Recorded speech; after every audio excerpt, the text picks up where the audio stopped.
All right. We should be Book. live. Welcome, everyone. Look at What this up? panel. Look at this panel. What's up? Where the Danksters at?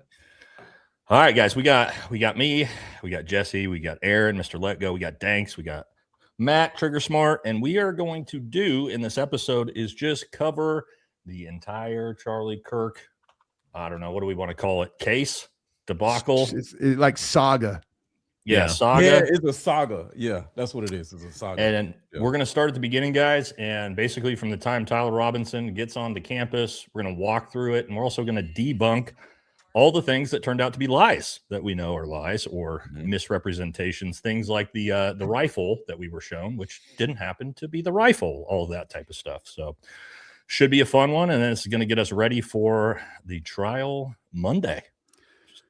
You know, it would be an incredible use of AI if someone really smart with AI was able to do this, as if we took like what the output from this stream is and someone asked AI to create like a visual representation of like this clue led here, which led here. And like as an example, the rifle, where it's like, oh, they showed this picture of the rifle, which is critical to the story that the parents are the ones who recognized him. But it turns out that that rifle was not the real rifle, which completely breaks that from being possibly true.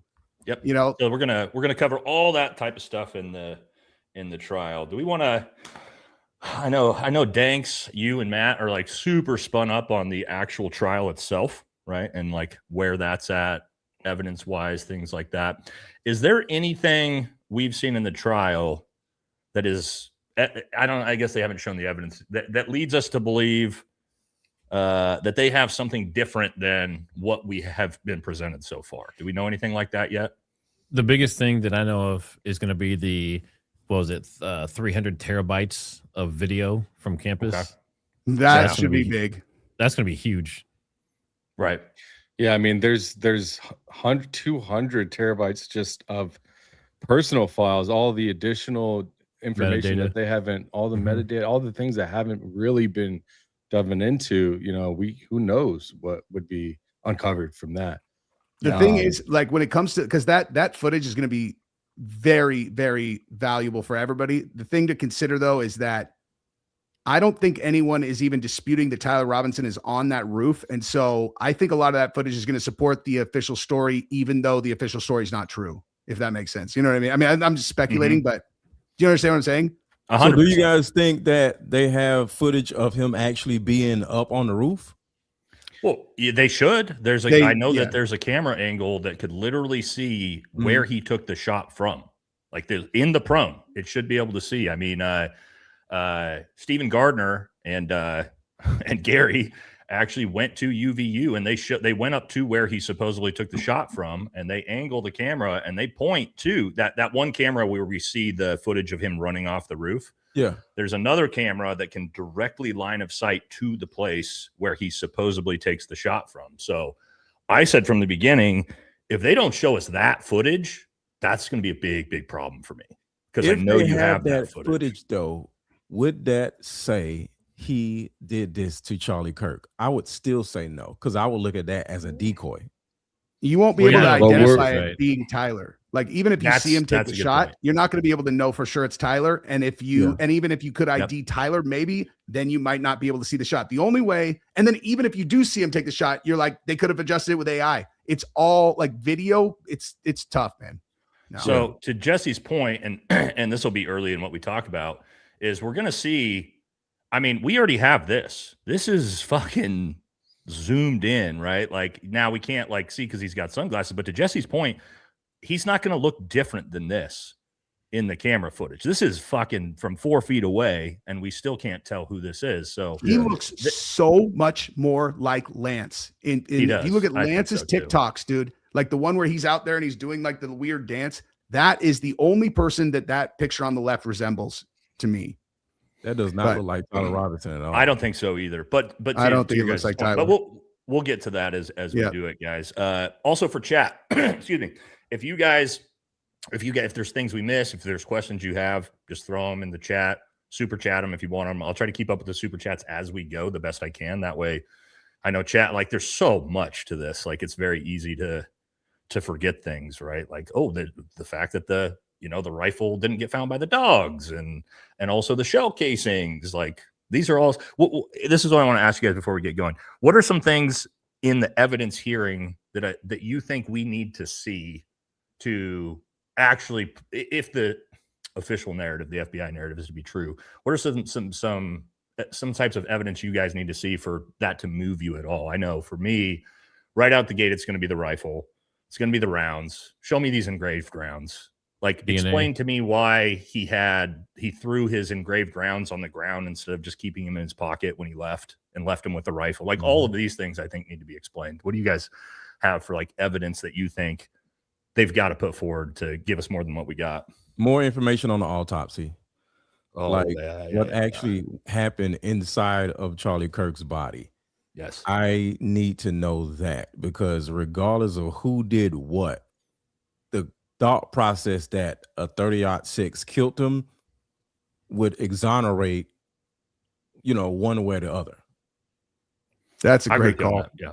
Yep. They have already said Robinson didn't do it if the bullet didn't kill him, you know? Thanks, you're muted, so you know. Yeah, sorry. So especially speaking with the medical staff on site, all of the people, every single, the receptionist, I mean, anybody that could have been there to witness the experience of him being in the hospital, being brought in, whatever the case may be, anybody involved should be, would definitely help. This is a huge one. This is a huge one. We know they have high def 4K footage of what the security team was doing when they were treating Charlie Kirk. We have not seen and they were very panicked about whether Bobby, or not Candace recorded it when they showed it to her through the computer. Yes. And why the angle of Charlie was so different in this UVU situation versus every last one. It's like when he was at UVU, every single thing was different. The mic was different. The angle from behind him was different. Why was it different? Yep. It's really, and what I think is going to be fascinating to look at as people who are as up to date on all of the facts of the case is to watch how the defense handles witnesses and handles the entire defense. Because as much as people want to be like, oh, this is all conspiracy theory nonsense. No, it's not. If your job is to create reasonable doubt, every single intelligent argument that a person has made on the internet can be used to present a coherent defense that makes people doubt whether Tyler did it or not. Anything. Like if they go, oh, so bring on the security guys, and you're like, so what were you guys doing during this time? Oh, we were plugging the wound. We were doing whatever. And then you show pictures. How come there's no blood on your hands? How come there's no blood on your any discrepancy at all can be used to create reasonable doubt against Tyler, which means if they are not doing that, they're either incompetent or something more nefarious. You know what I mean? Well, what a lot of people need to realize is like this preliminary hearing, it actually could stop here, you know, but the thing is, Danks, why don't you explain that? I don't think a lot of people don't understand what this preliminary here means evidence wise for what the prosecution basically has to prove to the judge. All they have to prove is that there's some world that Tyler Robinson was involved in the assassination and pretty much prove that. That's about it. There's no major requirement. The bar is actually very low to get into trial. And now for me, it's a trial to justify having a trial. Right. Yeah, exactly. So it could literally stop here. If they can't prove for however they're going to be using a lot of hearsay from Lance Twiggs, this video recording, then everything that's damning against Tyler is coming from Lance Twiggs, I think. So besides whatever ballistics, you know, but you're talking about alleged confessions, the Discord messages, the text messages, all kinds of stuff. And then the guy, Lance, whatever, the furry, is not even gonna have to show up at all. I think that the bar should be risen for the, should be higher for this situation. To even have a man on trial for his life should have to face the accuser that is responsible for all of that information that's putting them there. I couldn't possibly rubber stamp Erica Kirk and the that's great. Like for sure, Lance should have to be there for sure. Yeah, but Erica Kirk and Charlie's parents are going to be there apparently. That's what I heard. And another thing is, if Lance Twiggs, so say they use Lance's hearsay testimony, not under oath, etc., just this recording, and they admit it into court. into the trial. It's a part of getting them to trial. And the judge says, we're going to trial. This is part of the reason why. Then they can use that against Tyler or in the trial, even if Lance disappears, because this is part of getting them to trial. So this is a major, major problem. It can be disputed how I understand it, but you never know. If things can, imagine if he just disappears, Lance Twig disappears, the thing that got everyone to this position is his hearsay, his screenshots, his whatever. That's crazy when you start to think he's about gone. that, and then what? So that's so much of the evidence. One guy. You got Pumpkin McSpicy saying no audio. A lot of people are saying no audio. No audio. No audio for all of us or for some of us? Yeah, can you be more specific in chat? Refresh your stream, guys, if you got an audio problem, because pretty much I don't think we got any audio issues. Just refresh your stream. That typically, or if you're having bad audio, like, okay, never mind. It sounds like we're good. It's just refresh, guys. Sometimes whenever you have problems on YouTube on live stream, refresh first. Usually it'll fix it. Yeah, you guys make really good points there. So much of the real evidence is, and especially the admitting to the crime, is via Lance Twiggs, because what we heard was, the family turned him in and all those things. We'll get to that, right? Why don't we kick this off, and why don't we start from the beginning, which is basically Tyler Robinson getting to campus. And we've heard all of these things. I tried to find the clip from Governor Cox where he explains that Tyler Robinson shows up, and I believe, I don't know how much we know. We're trying to still put these things in order. Or do we want to look at the charging documents first real quick? Well, that's probably best, because the charging documents are different than what people have taken to be the official narrative. Like it's close, but there are certain things that are in there where you're like, wait, like just little details that seem like a big deal that people talk about all the time are not in the charging documents, and there are other things that are. You know what I mean? Mm-hmm. I'll pull them up real quick. There's just some things to keep us here. Just some things to think about. So I'm not worried too much about the charges. We've seen the charges, a bunch of murder charges, tampering with evidence, things like that. But really, here's the actual shooting, and I think this is kind of interesting. They detail what happened, right, where everybody was at. But this is where I think it starts to get interesting, is down here with the UVU surveillance investigation, right? Because it says at the moment, this is basically from the time of the shot. The shot rings off.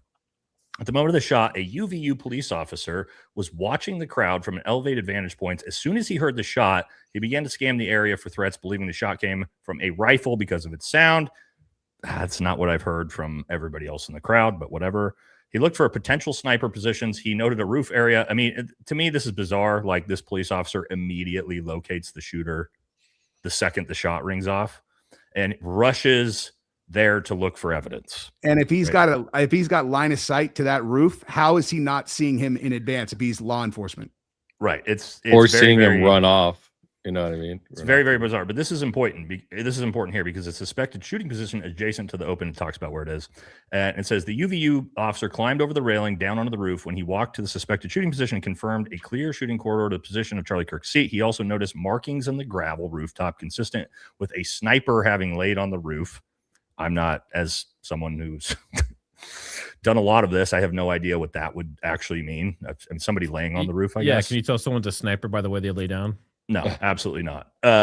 Impressions in the gravel. They act like it's going to be like an outline, like chalk around your body. Like, right. That's why it's the whole charging document is a little sloppy. Impressions in the gravel, potentially left by elbows, knees, and feet in person in a prone shooting position or laying down, watching what's going on.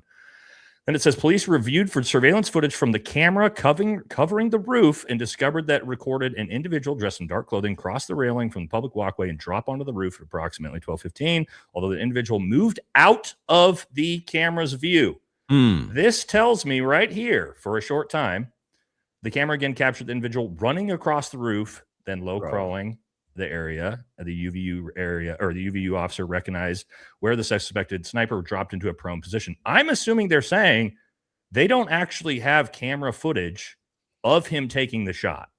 That's what that sounds like. I'm reading this. Okay, but how don't they? I know it says But I that, mean, but again, it how says here, don't although they? the individual moved out of the camera's view for a short time and then captures him running across the roof. Well, when we saw him running across the roof, that's after the shot. We've all seen that. So I think they're saying in these charging documents that they don't have video footage of Tyler Robinson taking the shot. And that what it looks is like. impossible. That roof does not Yes. have a single video feed that covers it. How can that be possible? Then I as mean, I we don't get know down for sure it's here, impossible, but it seems it has to be impossible. this is super important because this is super debunked as bullshit. And that's the fact that he was walking around with a fucking 30-06 in his skinny jeans, right? But they have it here in the charging documents. Discovery led to the intensive review of the UVU surveillance recordings to attempt and track and identify the suspect, yada, yada, yada. Throughout the surveillance, the suspect kept his head down and really raises his head enough to get a clear image of his face. I mean, they're saying that we're not going to get anything better than what we have here, right? Because they had all the evidence when they wrote the charging documents, or at least the camera footage.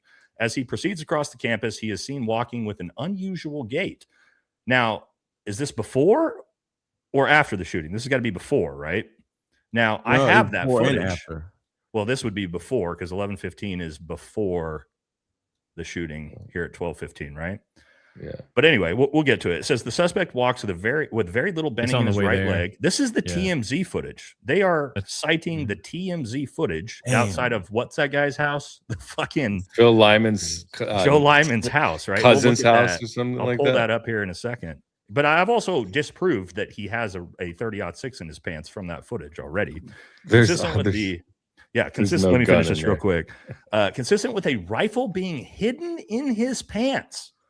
This is in the charging documents, the official charging documents. The unusual gait continues until the suspect is seen crossing the railing off the open walkway onto the roof where he leaves the camera's view. Now, let me show you guys this. I think because I've shown this 100 times. This, let's see, can I do it like this? Yeah, here we go. Guys, this is Tyler Robinson, heading to the roof here, right? This is like the entrance to the building that gets him up to the stairwell. He's got a phone in his pocket here. There's no 30-06. I've put my own 44-inch 30-06 in my jeans, and it is the most obnoxious shit you'll ever see in your life. And I am 6 inches taller than Tyler Robinson, and it sticks up out of my jeans. You know what I mean? And you can see here, so what I like about this, there's also one more. It shows a full bend in his left leg. And then as he comes around the corner here, there's another picture where he takes a step up and his full right leg is bent. So a lot of people tried to say, well, actually he had it up his back. No, we have the back frame here. So he doesn't have a 30-06 on him. We all agree on that. Whoever this person is in this footage, he does not have a 30-06. Like, well, so got a lot of gun guys. I think that the reason why we're not going to get to the point where we get enough information on this is because this whole city, and to anybody that lives in that city, I don't want to say anything bad about them, but this whole city seems to be a whole Mormon city, right? Yes. And it's, like I said, I don't want to say anything bad about anybody's religion, but they are on code with whoever is above everybody else, right? And whether it's the person that's doing the paperwork, whether it's the person that actually not man the camera, but is in charge of, how the camera's pan. I think every single person in that city is so on code.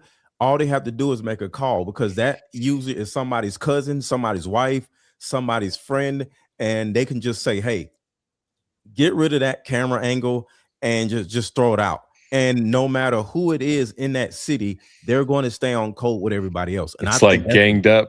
It's all ganged up. I want to say code, but I don't want to offend anybody that lives there. I lived there for a year, and I worked at a company, about 100 employee company, and I was the only person there that was not Mormon. And so I like I have a lot of insight into that community, and first of all, they're amazing people. Like we've had nothing but positive things to say about the family. See, I mean, that's a totally different conversation, but to your point, that is accurate. That that's a group that is so tight that is, and I mean that as a good thing, to where They are so interconnected, though, that if you have people who are high up in the church or high up in the community, high up in whatever, they are going to be able to call on people to do things that they would like for them to do. dude. And they know no one's going to break code and no one's going to talk. Like if they're not supposed to, they're not going to. This is Provo, Utah, right? And I learned, if you guys don't know who Mike Glover is, Mike Glover, fellow Green Beret, he had a very high profile case on him a few years ago. He lives, or last year and a half ago, he lives in Provo, Utah. And the amount of corruption the Provo, Utah Police Department and fucked up stuff they did that were exposed for, that they got sued for after, is wild. So it's not, again, Utah is known as being an incredibly corrupt state through the justice system. That's nothing new. Not to say that that's what's happening here necessarily, but to your guys' point, that is well known. Now, I want to take a look at, this is what the charging documents are talking about, is this footage right here, which is, again, you can see the TMZ watermark there. Yeah. I'm blown away that and again, this is Phil Lyman's camera. He's his own aunt's camera. According to what I learned, his entire a huge, like 9 different people in. But I think he owns the property though. They own that whole neighborhood, that whole lot.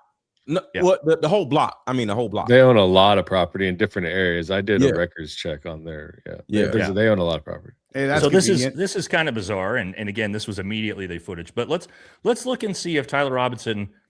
It's hard for me to believe, because I thought he had on, according to Governor Cox, he changed into the black clothes on the roof. Didn't he have on red clothes before and after? I love that they determined that was the same person within 24 hours, and then just like never entertained. Well, I think this has always been afterwards. Now I don't know about how the timing works out, but I mean, anyway, let's actually look and see if he has a 30-06 in his pants. He is limping, right? But we also watched him jump off a 12-foot tall building. Shit, Daddy's got a 30-06 in his pants right now. He is limping, but you'll see when this zooms in, I put this in my leg. His leg is still bending way too much. The right leg, see the bend in the leg? There's no way his leg would bend that no much. way. It would go down. It'd be like a what do you call it? A stint or And that could be just because of him jumping off of the right. I did that on camera. It is impossible to, with a 30-06 in your pants. For one, it's obnoxious how much it sticks out of your jeans. I couldn't bend my leg at all. Zero, none. It's like having a metal rod through your leg. You can't bend your knee like more than an inch. He's bending his knee 6 to 7 inches as he's walking. So there's no 30-06 in his pants there, but that's what the charging documents say. That's what the evidence says, is that he's got a 30-06 in his skinny jeans. At all. No. So what I need to see real evidence of how the fuck he got this rifle to the roof, because it's not what we've seen so far. Haven't they also said that it was disassembled, and that's why the part of the gun at one point walking up the stairs? So when did he reassemble it or disassemble it to put it in his backpack? Because if that's before what you're showing, right, he had it in his leg. Oh, so the whole time he's supposed to be walking disassembled. Then it's in his backpack. Well, they're claiming he walks to the roof and it's in his pants. He somehow disassembles it on the way to the roof and puts it in his backpack for these pictures, right? Because these pictures prove he doesn't have a 30-06 in his pants. Now he supposedly has it in this tiny little black backpack, which, by the way, I've broken down a 30-06. It won't fit in this little backpack. It breaks it down in 3 pieces, 2 in some versions. It's not going to fit in an 18-inch backpack. But then again, he goes to the roof and reassembles it. Cold bore shot, because keep in mind, he's a reassembled gun with a scope on it now, which those of us that shoot know that's not the best way.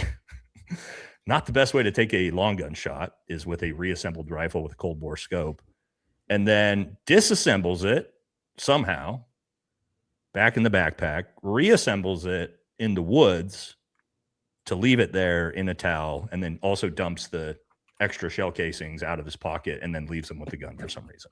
That's sort of our start to this. It's also, I mean, does that sound? I know it's comical. I don't know what. That's the official narrative, though, right? Why? No, I think most why people, did they never? Yeah. What? Like you have two guys similar, or like you have someone similar build, two different outfits.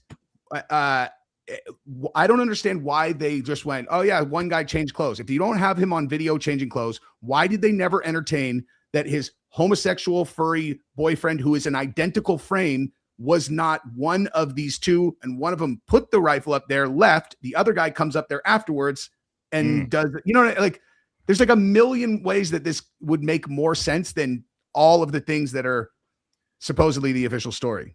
Well, the thing that just came out recently was the thing Baron showed. The guy that was, the other patsy that had the other rifle that might be an air rifle or something similar. Have you seen that in the last couple of days? I haven't. So all this information came out. There was 2 other arrests, and both of them had some kind of rifle. They say it was like a 22 air caliber rifle or something similar. They both have a wooden stock. They both look like Mausers. Huh?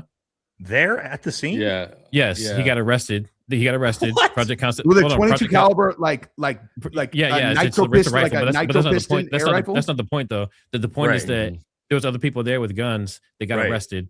But here's the thing. Here's the kicker. That dude has connections to Lance. They're in the same furry group. They have like all these connections. Project What's his name? did 2 posts on that today. What's his name? Let me pull it up. Because I have all those guys dialed from when my original hypothesis, we went deep on these guys, dude. We got into all their like Steam stuff and I all the records connecting like who's in that crew. We connected Robin Westman, the shooter from Michigan, Russell Kennington, from 2 weeks before to those people. Like they were all connected. Here, I put it in the shared chat. I put it in the private chat. You can pull that link up.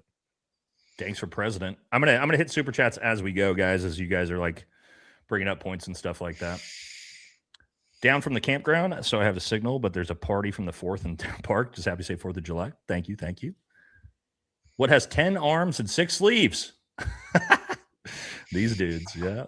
We did this one from Bobby. A couple more. No way you can take apart a rifle and not have the resight the scope. Yes, this is so true. Yeah. Usually it's just not a thing, right? On any scope. You can't take the scope off the gun and put it back on and expect you're going to have, you know what I mean, Matt? Could you imagine taking a long gun scope off, putting it all in your backpack and then just reassembling it and just taking a cold bore shot and expecting it to, you're never going to hit that shot. Well, I mean, maybe, but I mean, especially how do you take it apart while you're getting up and then have it completely disassembled within less than 2 seconds? That's just, well, you don't with the 30-06. It takes about 2 minutes to disassemble a 30-06. At least the versions I have. Maybe a Mauser is a little bit different, but I mean, if it takes you 2 minutes, it's going to take them 7. Yeah, that's me as somebody that like very, very comfortable and familiar with how to do it. This kid who's probably never done it before. Is there anything with this Victor Marks collapsible rifle that you've looked into? I don't think Anybody? so. Well, I don't know.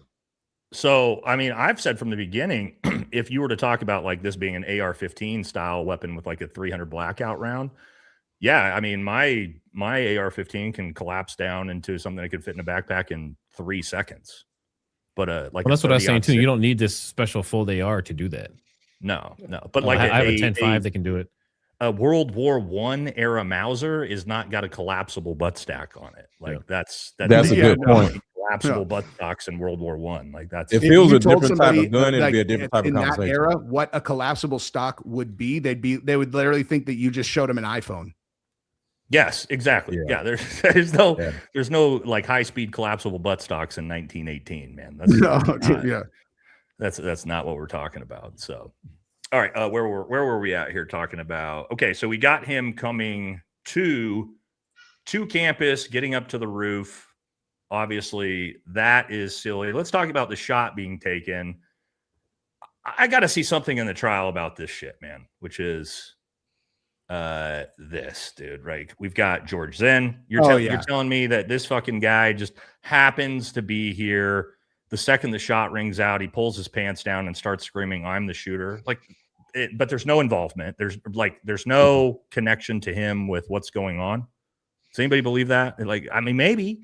I'll tell you what, a lot of people don't know is that George Zinn, that guy right there, a lot of people have said he was at our 9/11 or the Boston bombings or whatever it might be. But what I found that interesting that he endorsed Phil Lyman. He's an official endorser on Phil Lyman's website. Yeah, and then once Danks pointed that out, they took it off the website too. Like they didn't realize it was on there, and they took it down after. I have video. Well, and also, he gets arrested right afterward for CP, right? Exactly. Which, if you guys didn't know this, that's the one charge that he's not allowed to be interviewed. But it also supports that the way they would have, if it's a bigger conspiracy, the way they would have gotten Tyler up on the roof, the way they would have got this guy to be a distraction, the way they would have gotten all of these people to do the things that they want them to do is they would have picked out people who are avid consumers of horrifying CP, and they would blackmailed them to do what they had to do. You're right. That's a very MK Ultra style thing to do. Yeah, that's a blackmail tactic. We'll definitely get to this one here in just a second. Why was the crime scene tampered with and gave the order to do it? Also paving over. We'll talk about that in a second. We're just starting with the shot ringing out. Here's the other one, right? Jesse knows this guy better than anybody, right? Here's another one. Sleepless nights on account of that dude. Just again, like I've been shot at quite a bit. I have never seen anyone react this way ever. It's just the human condition is not to, under fire, turn around and laugh and cheer and look at the shooter and pump your arms at how cool things are. And of course, I try to relate with this guy in some type of way. Like, was he just trying to encourage everybody? Like, hey, it's going to be okay. And at some point, I'm like, no. He did videos after. He has videos out saying why he did it. I get you could say that, man, but like again. It just when you're being shot at, bro, and you hear in this situation with gunfire going off, and again, I was pretty conditioned to it, boys. Jesse, still, you would never see me doing some shit like that. What do I think about he's this dude? Doing? Yeah, right here. What do you think he's doing? If I had to, this is not one I feel bulletproof confident on. If I had to bet, though, I would bet that whoever actually did this and is trying to frame leftists for it, they put out a bunch of stuff onto leftist groups, which brought people like this dude out there to watch what was going to happen.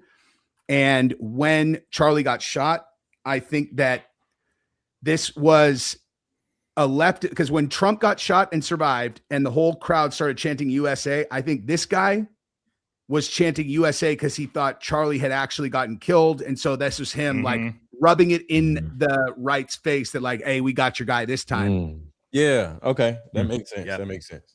That's interesting. And that brings up another point too. All of these, I mean, we know how many people on Twitter, I mean, there was a dude that made a song about this like a little bit before. How many people on Twitter talked about this happening before it happened? Quite a few. Yeah. So for me, in the trial, like if I don't hear a word in the trial about like these 9 other people who seem to be somewhat involved, I'm going to be very, very concerned, right? Cash testified in front of Congress and said there was at least 20 people that they were looking into in all those Discord groups. Nothing. And then nothing. That, I don't know how you guys feel about that, but that's a tough sell for me. All right. So the shot rings off. We see we're not going to play any of that footage because guys, they will immediately demonetize anything Kirk related with that now. So we've all seen it 100 times. Shot rings out. We then see Tyler Robinson flee, which we've all seen the footage.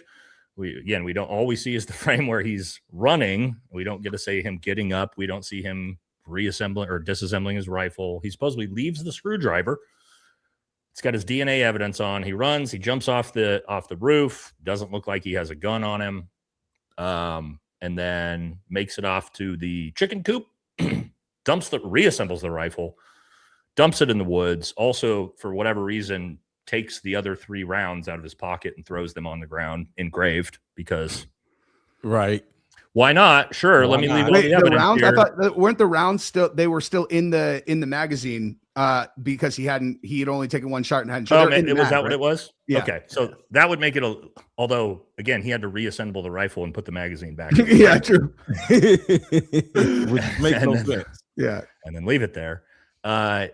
So and then from there we have the well, we'll get. We to got that. the DNA on the towel, DNA That's on what I the was just screwdriver. right. That's what I was just going to get to. Then we got the DNA problems, right? There's problems with the DNA. Isn't there like 6 or 7 people's DNA on this rifle? Thanks, Matt. I know you guys are 5. I think there's 5, 6, including Tyler.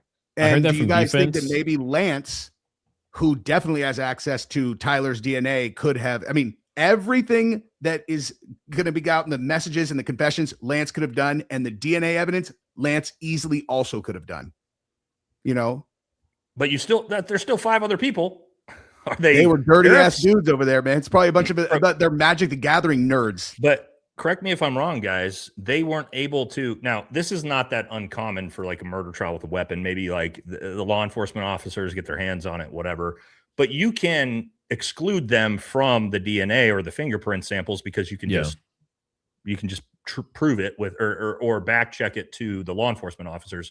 From what I understand, there's 3 or 4 untraceable DNA on this rifle on top of Tyler. Is that right? I want to make sure like we're getting things right. I haven't seen anything confirming that. How long does DNA stay on an object? Does anybody know? Depend on the environment. Can be a long time. I'm not sure, but I mean, like in the amount of time they found it, it would have for sure still been there. Okay. Yeah. They'll go ripping through people's trash, you know, like something that's been in there for much longer than that, and they'll pull it and they'll be able to pull like perfect samples off that stuff. Yeah. Oh yeah. Okay. It says it can stay on for a few hours up to several months. Okay. So but again, we've got the DNA on the towel, on the rifle, and on the screwdriver left on the roof from Tyler Robinson. Right? Wait, towel. So we're talking about a gun and a towel. Mm-hmm. Yeah, because he gun, supposedly towel, and screwdriver. Wrapped the gun in a towel, even though. Because I'm looking at the fact that he can't even have a gun on him. Now he has a towel. Where was the towel? In the backpack, maybe in the magic backpack. Okay, It's all in the magic backpack. It's in Dora the Explorer's backpack. Hey Nate, does it say DNA on the rifle itself? Does it say that or no? On the trigger. I believe it says on the trigger. It is. It's definitely on the trigger. It says Tyler Robinson DNA on the trigger. Yep. Mm-hmm.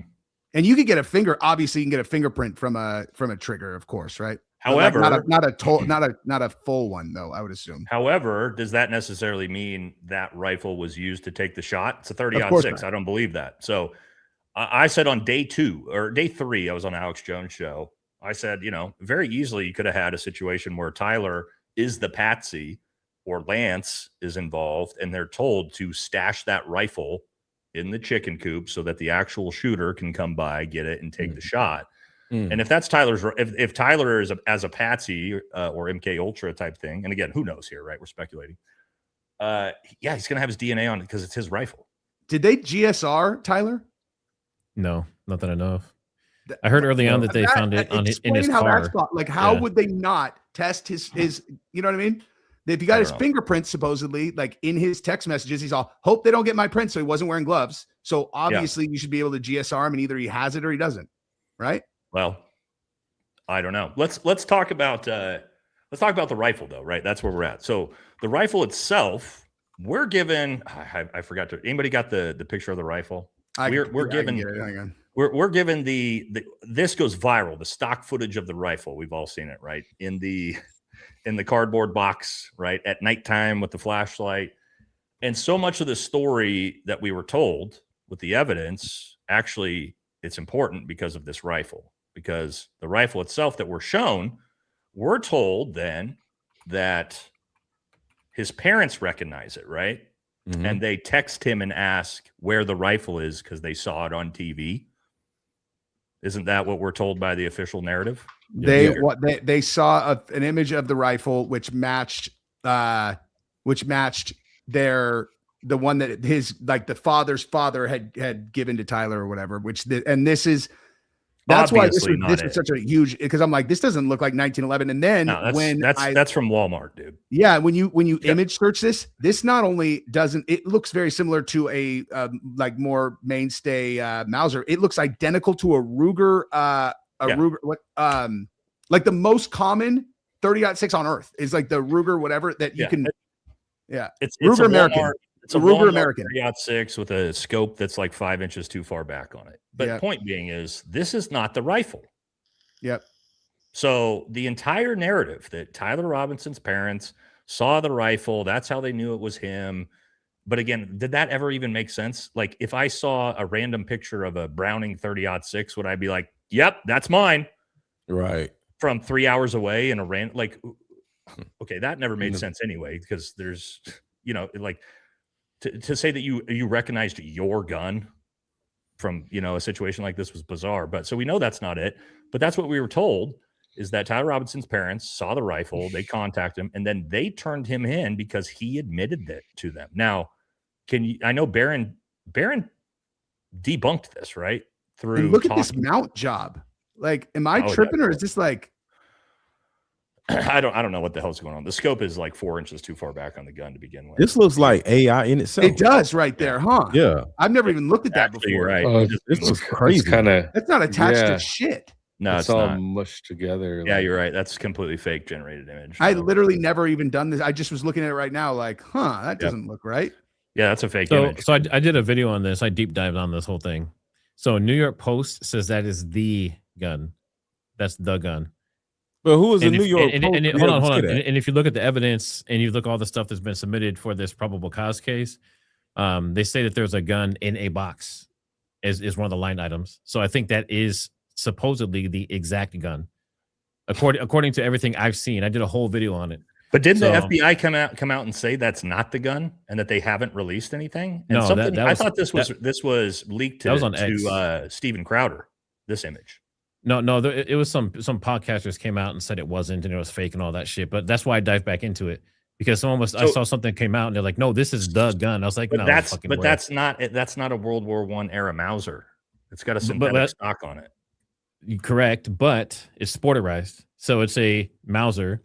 They switched the stock out from wood to the synthetic aftermarket one, which everyone does. If you look online, that's the most common thing. This whole website's dedicated to just updating Mausers.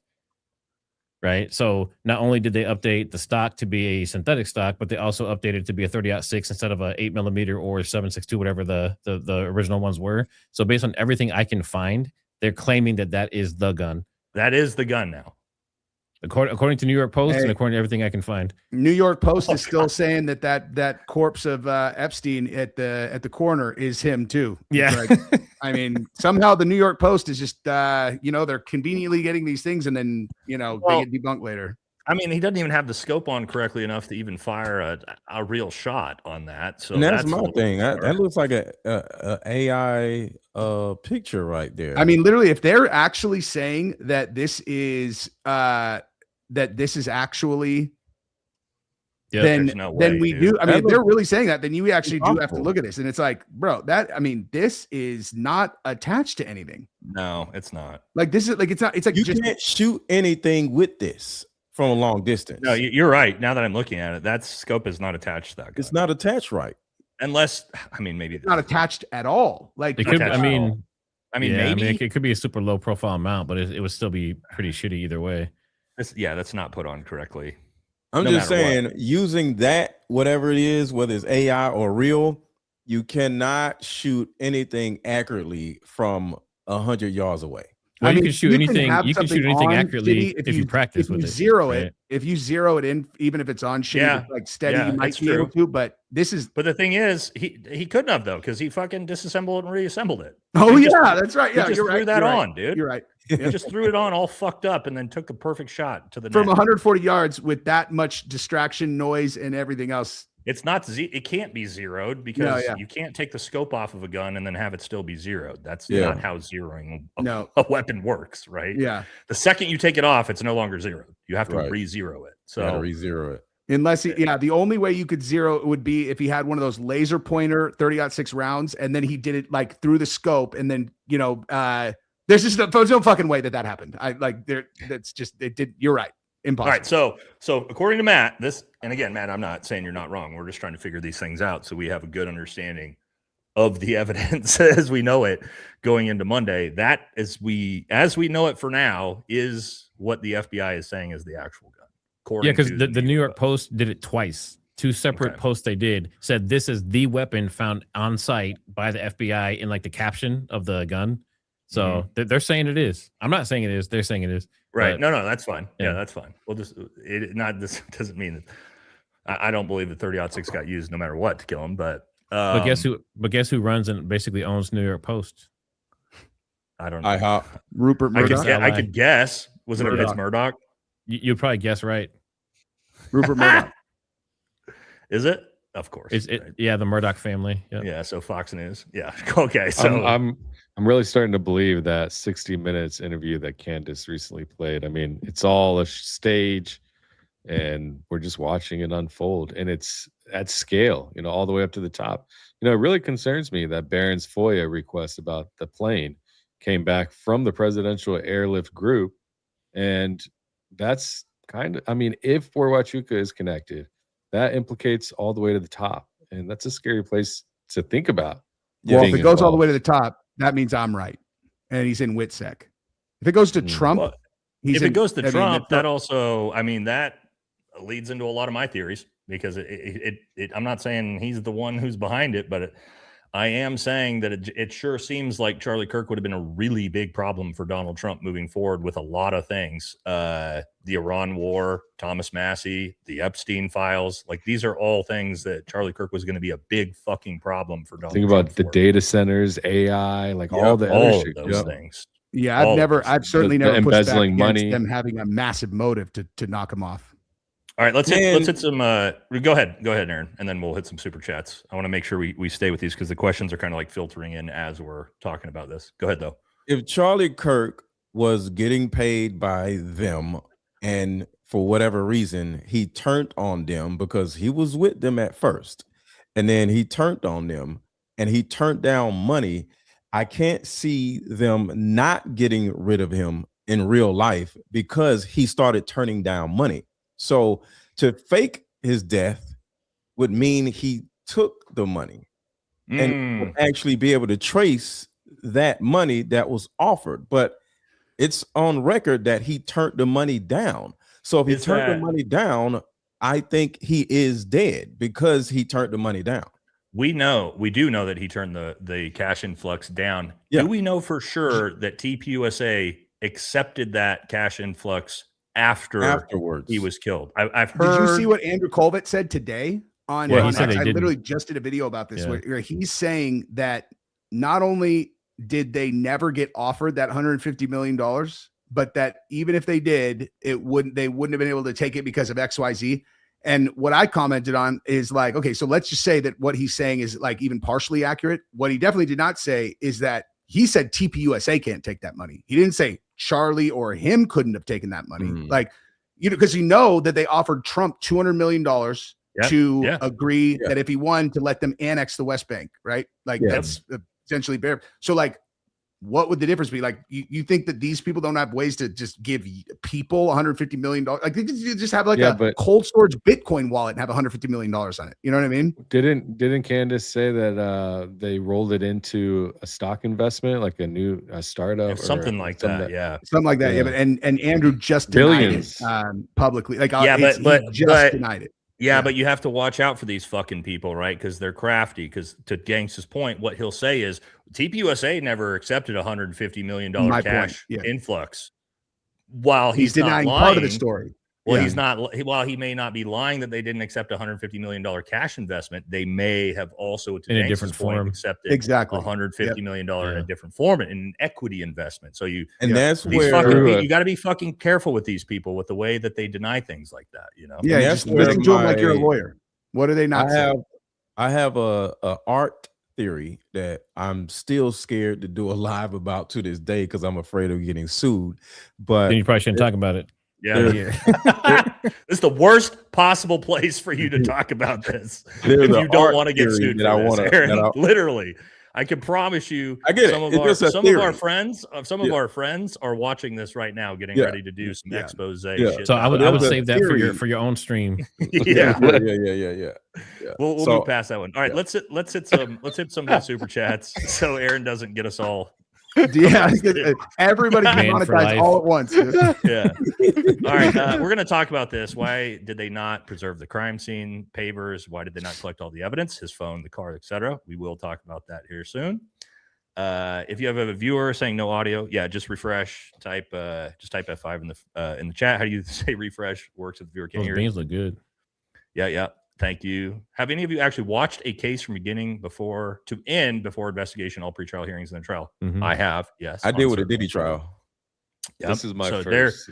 they can be boring. There's definitely, that's why I want to get a bunch of guys in on it. Very boring. We got me and Matt so far that are going to be, and then I'm sure you guys will probably jump in with us. But it'll be like there will be like blips of such bursts. amazing excitement. Like Lance is testifying today, you guys. It's his first day of testimony. Yeah. In the real trial. Hey, Nate's Terra, my handle is from Brady Bunch. If he gets convicted, he will be able to get off on appeal. That's why he needed a private attorney. We're talking about Tyler. Sounds like it's going to be tough to appeal that. They'll kill him before. I don't know. I think he's definitely getting the death penalty. We're going to talk about at the end what we think is going to happen. Thank you, Bonnie. We'll do a couple more. Have you guys seen a picture of the microphone after exploded? You can see a USB port device obviously malfunction. Next day pavement to hide the residue. We're going to talk about that. We'll get to the exploding pager thing as we get a little bit further. Charlie wasn't shot. Of course, there's no footage of TR shooting from the roof. Well, there is a gunshot that goes off. That's going to be really hard to work our way around, but that doesn't necessarily mean there wasn't multiple things happening at once, right? Was it a shot? There's called fail safes. No, I'm saying there was a gunshot. Okay. From what everybody in the crowd said, they don't think it sounded like a 30-06. They think it sounded more like a 22 or maybe like a 223 round or a firework. There was some type of blank they put in there for Tyler or whoever was on the roof. Okay. And keep in mind, guys, a blank sounds just as loud as a real bullet, right? It's the same amount of explosive powder. It's just not firing a cartridge out of it. So you can use blanks and they're very, very loud. So that's possible too. All right, two more. Let's jump in. Thank you, Renee. And seems like they're trying to use jargon that won't be understood by anyone who doesn't know the basics of the shooter laying down, etc. would look like. Yeah, maybe. All right, so let's do bullet. Let's do the bullet fragments. Oh, okay, that's good. Yeah, let's do that. So this is an interesting one. Me and Jesse, I think we had talked about this before with Chris Piota, right? We asked Chris this, Jesse. We said the fact that the bullet can't be conclusively matched, language is important, to Tyler Robinson rifle, because TPUSA and Officer Tatum will tell you none of that matters. According to Chris Piota, he said that's actually very, very important because it just helps instill reasonable doubt into the case, right? So have we learned anything beyond that? I did a whole episode on the follow-on report that, of course, some of our friends used to mislead people with, but we haven't found any more than that, than the ATF report also saying that it's not conclusive. And then I could kind of explain the difference between a 30 caliber and a 30-06, because that seemed to be like TPUSA. That was a gotcha. They seemed to somehow try to say that because it says a 30 caliber, 30 caliber bullet was found in Charlie, but they couldn't match it. That means it's a 30-06. Do we all understand that that's not what that means? Yeah. One thing I was just going to throw out there, just because you brought it up, is like, if during this trial, if you see that any of us are hosting Chris Piota, we should definitely do. That is where you listen. That's where everybody just shut your dumb face and listen to dude who is third in command of the FBI in this type of, like, he knows exactly what technical evidence. Yeah, exactly. Like I just listen to him and I'm like, okay, that makes sense. And like, it's very illuminating when he's talking about cases in terms of like, because he's also like with us, or he's looking, he's like, but he like knows that's why you should be suspicious of XYZ. Not necessarily this case where he was talking about, but like the Brown shooting. I did a stream with him and it was like, so yeah, we should definitely start bringing him on when it comes to the trial for sure. Do you guys, Matt or Danks, in your coverage of the trial, do you guys have anything extra on this, on the fragments? Yeah, so basically the ATF did their testing. They did the VCM, the visual analysis, and then they also did some metallurgical testing on the lead fragments. And then that was what was inconclusive. But then it says right here in the document, the state also intends to conduct metallurgical testing with the FBI. So the FBI is supposed to be doing testing after the ATF. So Chris Piota, we asked him, Jesse, remember we asked him about that, about the ATF doing a report and the FBI doing an independent report. And he said that never happens and they do not allow that to happen, because what happens if the ATF comes back with one thing and the FBI comes back with other, your case is shot. Yeah. And so he said that's actually insanely bizarre and he says that you should not expect to see the FBI actually come back with anything here because only the ATF would actually handle that, and that's from the because third then if they came back with it's a positive match, literally, then now the jury's going to assume that anything that came from the FBI would be suspect, that they planted it or whatever, because the ATF said it doesn't match and the FBI don't. No, it does match. It's that's the thing, though. It's the language, though. The ATF said it was inconclusive. That doesn't mean it doesn't match. So by them saying inconclusive, that means whatever the FBI comes up with is good to go. That's the problem. Yeah. Well, what it means is the ATF cannot say, the ATF can't prove that it's matched. But to Matt's point, if the FBI could prove that, maybe. What I also think is interesting here is in that report, it says a 30 caliber round was found inside Charlie. This is where, and I was actually very disappointed in, and I'd talk about Gary ever, but I was very disappointed in Gary because Gary is an actual firearms expert, and he used it as an opportunity to immediately come out and say he took that clip and he said this proves it was a 30-06. Now he knows that 30 caliber doesn't mean 30-06, and he still decided to mislead his viewers, which I think is just not the way to do it. For those of you who don't know, pretty much every rifle fires a 30 caliber round or can fire a 30 caliber round. So you can fire a 300 blackout round out of an AR-15, 308, AK-47 round is a 30 caliber round, right? Your 300 Win Mag, your 30-06, 30-30. There's like 15 different rounds out of every rifle platform that shoots a 30 caliber round. So understand, guys, for those of you who aren't big firearms guys, the ATF report saying a 30 caliber round that could be matched to even pistols. There are even pistols that can shoot a 30 caliber round. So that doesn't mean it's not a 30-06 because a 30-06 is a 30 caliber round, but it could be, it could be every different type of rifle that basically exists fires a 30 caliber round. So, right? Is everybody good with that? A 30 caliber round, if they did find a 30 caliber round inside of Charlie's body, though, if that's true, obviously that would lend it. He was shot. That would be, he was shot by some type of. That's true. He was. What that would mean is he was shot by some type of firearm. That's what it tells us. From a pistol. Yeah, but here's the thing, though. If they have a magazine and it has 3 other bullets in it, and he fired 1 bullet, and they have the casing, and this says right here in the report, it says with a jacket, so it's a jacketed bullet of some type. They can just look at the other 3 bullets and see exactly what it is. But why? That's true. Does it match the other 3 or 4 that are still in the mag? This is important, Matt, because when I saw that report, that was my very first thought, and I was a little confused why the ATF didn't list what the specific actual round was, because to your point, they have 3 other rounds right there that they could say, okay, hold on, I got it right here. These are 30-30. These are 30-06. These are 300 Win Mag. Right. Can I share screen real quick? They could test the metal on even if they identify if they're all the same rounds, they're Winchester, whatever it is, like they could take that projectile they found in Charlie and then metal test it to see if it is the same as the ones that were still in the mag, right? They list it right here. They literally say 30-06 Springfield. Right, but they don't say he was shot with a 30-06 round. But they do it indirectly, because right here it says 30-06 Springfield caliber cartridge. You have the casing. So the case that's left is a 30-06 Springfield. The other 3 are also 30-06 Springfield. So they're saying all of them were 30-06. In this report, this is the report that they put out. I guess, but they're saying that those were. They're saying take the actual. If you go to the report, go down to where it talks about what was found inside Charlie. That's not what they say. Let's see.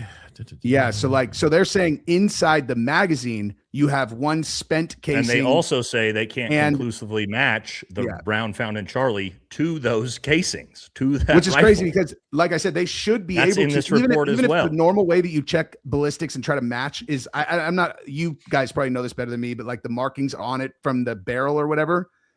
If they couldn't do that, they still would be able to test the metal makeup of the round against the ones that are still in that rifle to see if it's exact. Because this we were already told by the FBI. We were already told this was for 30-06 rounds, right? My point is, when you go to the actual, if you scroll down to the actual report of what they found, they don't say a 30-06. They say a 30 caliber round, and also cannot be conclusively matched to those cartridges to that rifle, right? One really important point for people who are not right here. firearms people is like, See what it says here? This is important. Like legal documents, guys, and Baron would be able to say this. My dad's a lawyer. Words are so important. Words mean very specific things in legal and evidence. And so what you see here is it says consists of 130 caliber deformed damaged bullet and 4 leg fragments. The very next paragraph says the result of the comparison was inconclusive, right? They were not able to match that 30 caliber round to the rifle or those cartridges that they listed above that. And then, and you see down there on the bottom, it says firearms right here. And they say it in the report, exactly what I'm telling you. Firearms that produce general rifling characteristics similar to those observed in Exhibit 6A, the bullet found in Charlie fragment, include numerous makes and models. They literally say the 30 caliber bullet can't be conclusively matched because it could belong to a wide variety of different types of rifles. And look at that. Report and it says it it's right not there. They said it's the leg fragments are not suitable for microscopic comparison, because that's what I'm saying. Compare it microscopically, the metal, to the ones that are in the rifle. Why would you not be able to? Why would that not work? My point with this is you could have Tyler Robinson's rifle and some fucking rounds, but if Charlie was shot with a different fucking gun, that still matches this report. Oh wait, I'm sorry. The microscopic comparisons, are they referencing how they look for the markings? Is that how they match? Yeah. I might have actually said the wrong thing there. That's Okay, I apologize. That's not. But to my point, right? Like, yes, they talk about that they found those cartridges, but when you actually get down to the report, that's not what it says. They should say a 30-06 round was found inside of Charlie Kirk. It does not say that. And then they are very specific to tell you the reason why we can't conclusively match this is because this round could be matched to multiple different types of rifles. The ATF said that in the report. Yeah. This isn't my opinion. We're going by the report, right? Dude, but language is important. Too is like any of those, the majority of those, what's a 30 caliber round that you would not expect to rip through his neck though? Like 7.62 is probably going to go through. 308 definitely going to go 300 through. 300 blackout is going to be maybe as small as you get, and that's going to blow right through his neck too. Yeah, I mean, most likely, right? Yeah. Well, I mean, a subsonic at 140 yards might not, but I don't know. It's going to be, maybe not. Right. Well, you're to Matt's point, from that angle, you're in the realm of possibilities for sure now. Like short barrel, like with a short barrel, it's going to go a little bit slower. Mm-hmm. But yeah. I don't know. I mean, it still seems like it would hitting rip the right soft through neck tissue. Yeah. And not penetrating through an exit wound.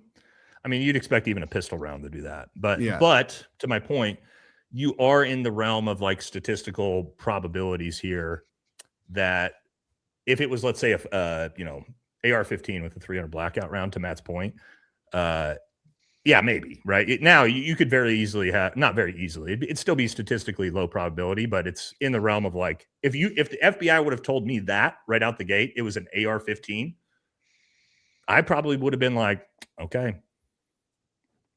Yeah. That would make a little bit more sense. It's like it's possible at least. Yeah. You would think that the 30 caliber finding would actually be like, why wouldn't they just turn it into, it's not a 30? Well, I guess because they fucked up with the gun. They should have never showed the gun. If they don't show that. Just saying. Yeah, when we look at the report, right? This is why I did a whole episode on that report to try to explain this to people of like, hey, we have to really understand what they're talking about with the words here. But anyway, again, when we talk about reasonable doubt, right? Like that these alone, are all things. And if they did, and if it wasn't, let's just say, like, play it out. If it's a 300, let's say it's 300 blackout, and he was shot from a different position or whatever, because a 300 blackout, that's a much, I guess not necessarily a tougher shot. Either way, where did that shot come from, and where did that person go? You know what I mean? If it was not, we actually, talked about I guess we don't know right? for sure that rifle was even on the roof. There's nothing that we know for sure. I feel like at all. No. Okay, that's good with the fragments. Let's talk about paving over the crime scene. Right? That's another one that I think everybody is like, okay. Is this I wish we had like a crime scene investigator on the panel. I don't know if you guys have talked. You guys have talked to a lot of different like interesting people in that regard, Matt and Danks. Have you heard anything like Is this a normal? I've never heard anything like this. Is this a normal thing that you got to just immediately pave over? And why? Have we got a reason why they had to pave over this immediately? There was nothing normal about it. If you watch the interview from the guy who actually did it, it was called a paver emergency, something he'd never heard of. They had him do it on a paver day. emergency? A paver emergency. Oh, you didn't hear that? I haven't heard that. No. I've never heard those words What? before about anything. What does that mean? Yeah. They hit him up. Yeah, he'll tell you. I have And the they don't work video. on that day. You guys want They to don't look work at that it? day either.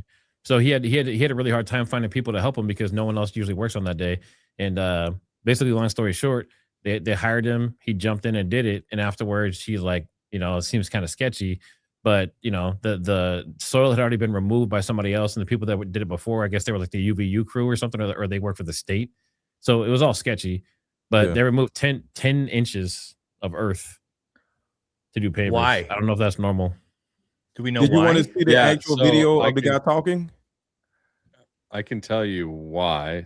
No, that's okay. Don't worry about it. okay. We got a lot to get through. Yeah. The only realistic I'll trust you reason guys. that it would make sense would be in the event that there was an enormous amount of blood like there that they could not get rid of, and there was just like, this is trauma for like the students of the school. If it was like on some, But there wasn't. but there I've wasn't seen the exactly. crime But there scene, wasn't. and there is very There little was blood. no blood Exactly. on the way to the truck. There was no Yeah. blood under There's the tent, and there was very no little blood blood. in the actual truck. There was no blood Exactly. anywhere.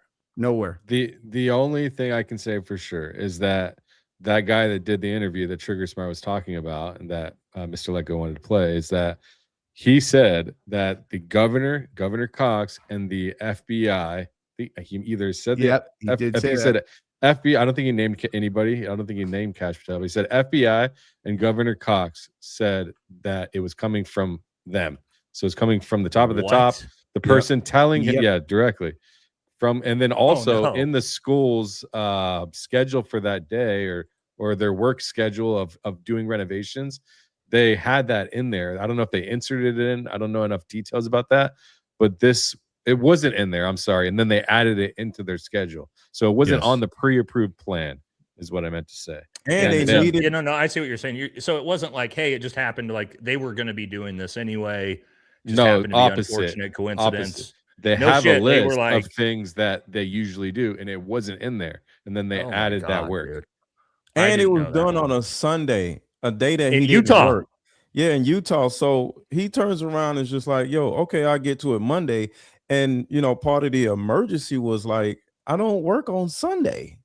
I don't want to. He was literally, I don't want to do it. And they kind of forced him to do it. And then they turned around and said, and there will be no questions asked. That was a We're not part asking. of what he said. And this We're is not from the guy who asking paved it any- over. Yes, there's no Holy questions. shit. You can't I ask didn't any see that. questions. And it's And he coming stayed from quiet for the as long as FBI. he did. Yeah, he and stayed government. quiet for as long as he did because he thought he was like doing the right thing. And then when he Yeah. started Right. getting caught up on how shady the case was, he's like, I think I have to talk about this. Yeah. Well, his business was getting hurt. They were leaving 1-star reviews. They were calling, harassing the guy, and he was trying Really? to save face. Yeah. Oh, Oh, I'm yeah. sure, dude. That Yeah. reminds me, I need to bury this dude's business in Palm Desert that tried to fuck my mother-in-law at $2,000. Anyway, neither here nor there. So, do we have any reason why? Why what? Well, Why what? Why they needed to pay, like an official that from the FBI, from this guy, from the school? The pave over. It's all Why hearsay. did you need It's to all hearsay pave at this over? point. Nobody has said this. Like nobody There- official from an official like FBI, the UVU. That's a good campus. point. I don't It's think another they've ever thing to the given. defense. Like, why would the defense not bring that up if they are trying to get Tyler Robinson acquitted? 100%.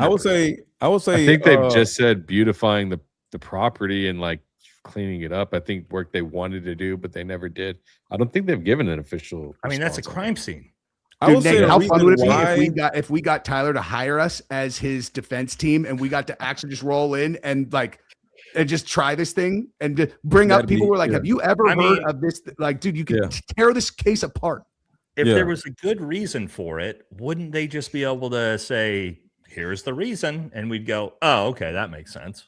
But I we've think got nothing. the actual reason why they paved it over because bomb dogs, because it was like explosive, shit all over the ground. So it wasn't about blood, Allegedly. in my opinion. Not if it was a about gunshot, it wasn't. explosive Oh, you're saying the material. real reason they did it is The because they real wanted to reason. get rid of it. Yeah. Yeah, I agree that Yeah. like I think That everybody's makes on the same page that clearly Yeah. there was evidence of something that actually happened that they Yeah. wanted to get rid of. You Whatever bring a it dog was. through there, they would have found all types of shit with a dog. That's what it looks like. I mean, I don't Yeah. know how you could come to any conclusion. If they haven't given any statement otherwise, I don't see how you could come to any conclusion Yeah. otherwise.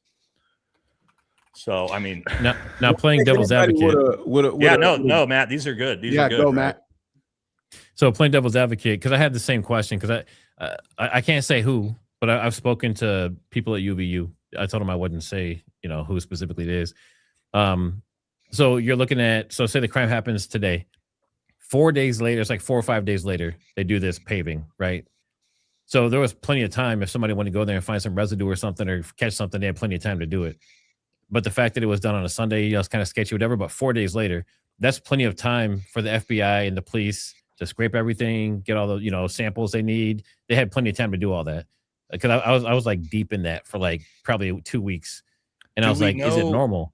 But according to Joe Kent and according to Mike Glover and his CIA source, the investigation was concluded by the FBI within 48 hours. Yeah, I mean that to me that seems like plenty of time. Yeah, I mean, because you're talking about like what 20, 30, 40 people on the ground, all doing samples everywhere, taking pictures, video, everything. 48 hours, that's a long time. Did But I we think see their them do that? concern would be someone coming later who's outside of whatever is actually going on, and they get into the ground and they find something that they do not want anyone to ever see or have. No, I mean, to be fair, I get it's your the point problem. with that, Matt. But again, that doesn't explain why. They were You going needed through to the pay grass for a you know? good 45 minutes, just going through the grass looking for something. Kicking stuff around. Yeah. Yeah. Mhm. Wait, they were afterwards? I haven't seen that. Oh, Wait, yeah. Well, yeah. here's my Like, right after question. it happened, this was when you seen like when Farnsworth went and got the SD cards and stuff. Start taking everything down. In the background, you'll see people just looking around, kicking shit, like just looking around in the grass for things. You want to hear for- something? You want to hear For something what? crazy? It's not the Listen to bullet, this. because there's You no know- exit wound. The Butler place where Trump was speaking was also covered up with the building as well. I have Huh? heard that. Yeah. Wait, So really? The Trump, I I have saw heard that, Barron. yeah. He showed Yeah. it. He went on Google Earth, and Yeah, they covered place up where the Trump crime got scene there, shot too. was covered up with a building and a building. Yeah, What? they put a What? cement flooring over the top of it and put an entire building right on top of it. They built the Right, right. building over it. So Hey, now, but if we're in both looking at cases, patterns, they're going to see that Trump's blood was fake. They're like, You know, his ear we're putting- ketchup. putting I'm just cement kidding. over crime scenes, like these big ass crime scenes that are Wow. Here's a good one from Bobby. What's the difference from the TMZ dude's house and the chicken coop where they found the weapon, and how did he put it back together? Didn't they find his screwdriver on the roof? Yeah, that's a problem, because as far as I understand it, Matt, maybe you know more about a World War I era Mauser. I believe a World War I era Mauser gets put together with a flathead screwdriver in 2 pieces. Yeah. I don't and it's believe you too- need I don't believe you need as much as like more modern 30-06s to break Correct. it It's down. Correct me if I'm 2 wrong. pieces and like 2 screws. Yeah, Ian, okay. I know Ian went out there and he told me that he went to like the chicken coop Mhm. and I was like, is there a reason why he would have left it there as opposed to like taking it with him? He's like, So here's where I'll play devil's advocate too, right? Just me thinking through this. The excuse will be the reason why he needed to leave it there is because he didn't want to travel back to his car with a 30-06, so he gets seen and then Mhm. potentially gets arrested. So he's dumping it, and then doesn't he say, "Oh, we're going to talk about after the arrest," but doesn't he talk about that? I actually have the document of going back and needing to the text grab the messages. rifle. Hold on, let me pull it back up. Oh, here. it's my Of- favorite part of the case. of My needing absolute to favorite part yeah of the we, case. we can move on to this. This is a good transition, right? Yes. Of him kind of getting away. We're kind of to that point of he talks about this, right? Doesn't he say that he needs to find a way To get here he back goes, down there. here. to pick up the rifle that I used to shoot wishing it- Charlie yeah, Kirk. yeah, here we I go. need to do I'm- that in writing. I'm wishing I had circled back and grabbed it as soon as I got my vehicle. I'm worried what my old man would do if I didn't bring back his grandpa's rifle. Okay. The most crazy. egregious part of this text thread is when he actually references the things that were written on the rifle rounds. It's so like, you have to be let's- fucking kidding me. Every bit of physical evidence is somehow referenced in this text thread. Give me a break, dude. Let's go through this. But again, also real quick, guys, do you think after you just shot someone in the throat and fled for your life that the number one thing you'd be worried about is your dad finding out that you took his rifle? Do you know how fucking dumb that sounds? Like, I mean, come on, dude. Dad. This is the worst of your worries. But anyway, let's jump into this, guys, because this is a huge piece of the evidence, right? This is where he admits to the crime. This, like you guys said at the beginning, this is like a key piece of evidence that's tied to Lance Twiggs. It's their confession. This is the confession, right? And here it is, right? That's just first thing. I'm still okay, my love, but I'm stuck in warm. Dude, no one would talk to their girlfriend, boyfriend. Somebody might, but a 22-year-old Gen Z kid situation like that, you would be talking like think about it. Like if you were talking to your wife, you'd be all, I still need to try to go back. Even if this was real, you'd be like, I need to figure out a way. You wouldn't be like, hey, sweetie. You'd be panicked. You know what I mean? It's like, it's so dumb. Anyway, dumb. Okay, let's. But I'm stuck in warm for a little while longer yet. Shouldn't be long before I can come home, but I gotta grab my rifle still. Like, I love how he admits to literally everything that you could possibly admit it to. To be honest, I had hoped to keep this secret till I died of old age. I'm sorry to involve you, but I did write a note for you just in case I didn't want to keep you weren't it. The one who did it, right? I am. Keyboard. I'm sorry. Also, why would he be apologizing? Wasn't the whole reason he killed Charlie was for his roommate because Charlie was, right. some bigot. If you intended to do something, why are you apologizing? I don't know. And to him, I thought they caught the person. No, they grabbed some old crazy dude, then interrogated someone in similar clothing. I planned to grab my rifle from my drop point shortly after, but most of that side of town got locked down. It's quiet, almost enough to get out, but there's still one vehicle lingering. Now, what I know from this, because I actually know one of the sheriffs that was on the ground here, and he was updating me in real time the first day as this was happening, they did not have this lockdown for hours. It took hours for the sheriff's department to get there because the UVU police department did such a terrible job of actually locking this down. So he actually had plenty of opportunity to freely come back and get his rifle from my source that is an actual sheriff there. Anyway, just an aside. That's really important. That's a really important detail. Yeah, I don't think many people know that. I probably should have told you. I did not know that. That's super important. Let me get you guys want to hear about me talking to the UVU sheriff and him line by line as it was happening, right? So at first, right, and I'm talking about before we ever even got the first Kash Patel, we got him. Like, he's updating me. And I see Kash Patel put out the message. We got him. And I text him and I'm like, okay, Kash. And I sent him, hey, Kash Patel said you guys got him. And he goes, we have no idea why the FBI is saying that. We have no one in custody and we have no leads. And I'm like, oh, okay, that's fucking weird. And then Kash Patel comes out and goes, we don't got him. Right. And then Kash Patel comes out again and goes, we got him. Oh, Kash said that about Zinn, right? He was talking about Zinn the first time. Right. Yeah. And so my buddy in the sheriff's department was like, we have no fucking clue why he said that because we have no one in custody and we have no suspects at the moment. All we know, he told me, all we know is that it looks like it was somebody in black clothing. At that point, that's all they had known. The sheriff's department, who had gotten there after about an hour, and they actually had called in the SWAT team from, what's the big city in Utah? The main city? Salt Lake City. Salt Lake City. The Salt Lake City SWAT team had come down hours later to help them deal with the situation. Then when Kash Patel said it again, I was like, okay, you guys got him now. And he goes, no, we fucking pulled over an old guy in downtown Provo who had a pellet rifle in the back of his truck. The FBI heard that we had pulled somebody over, and Kash Patel immediately posted on Twitter that they found him. And then we had to tell the FBI, no, we fucking don't have them. Stop doing this.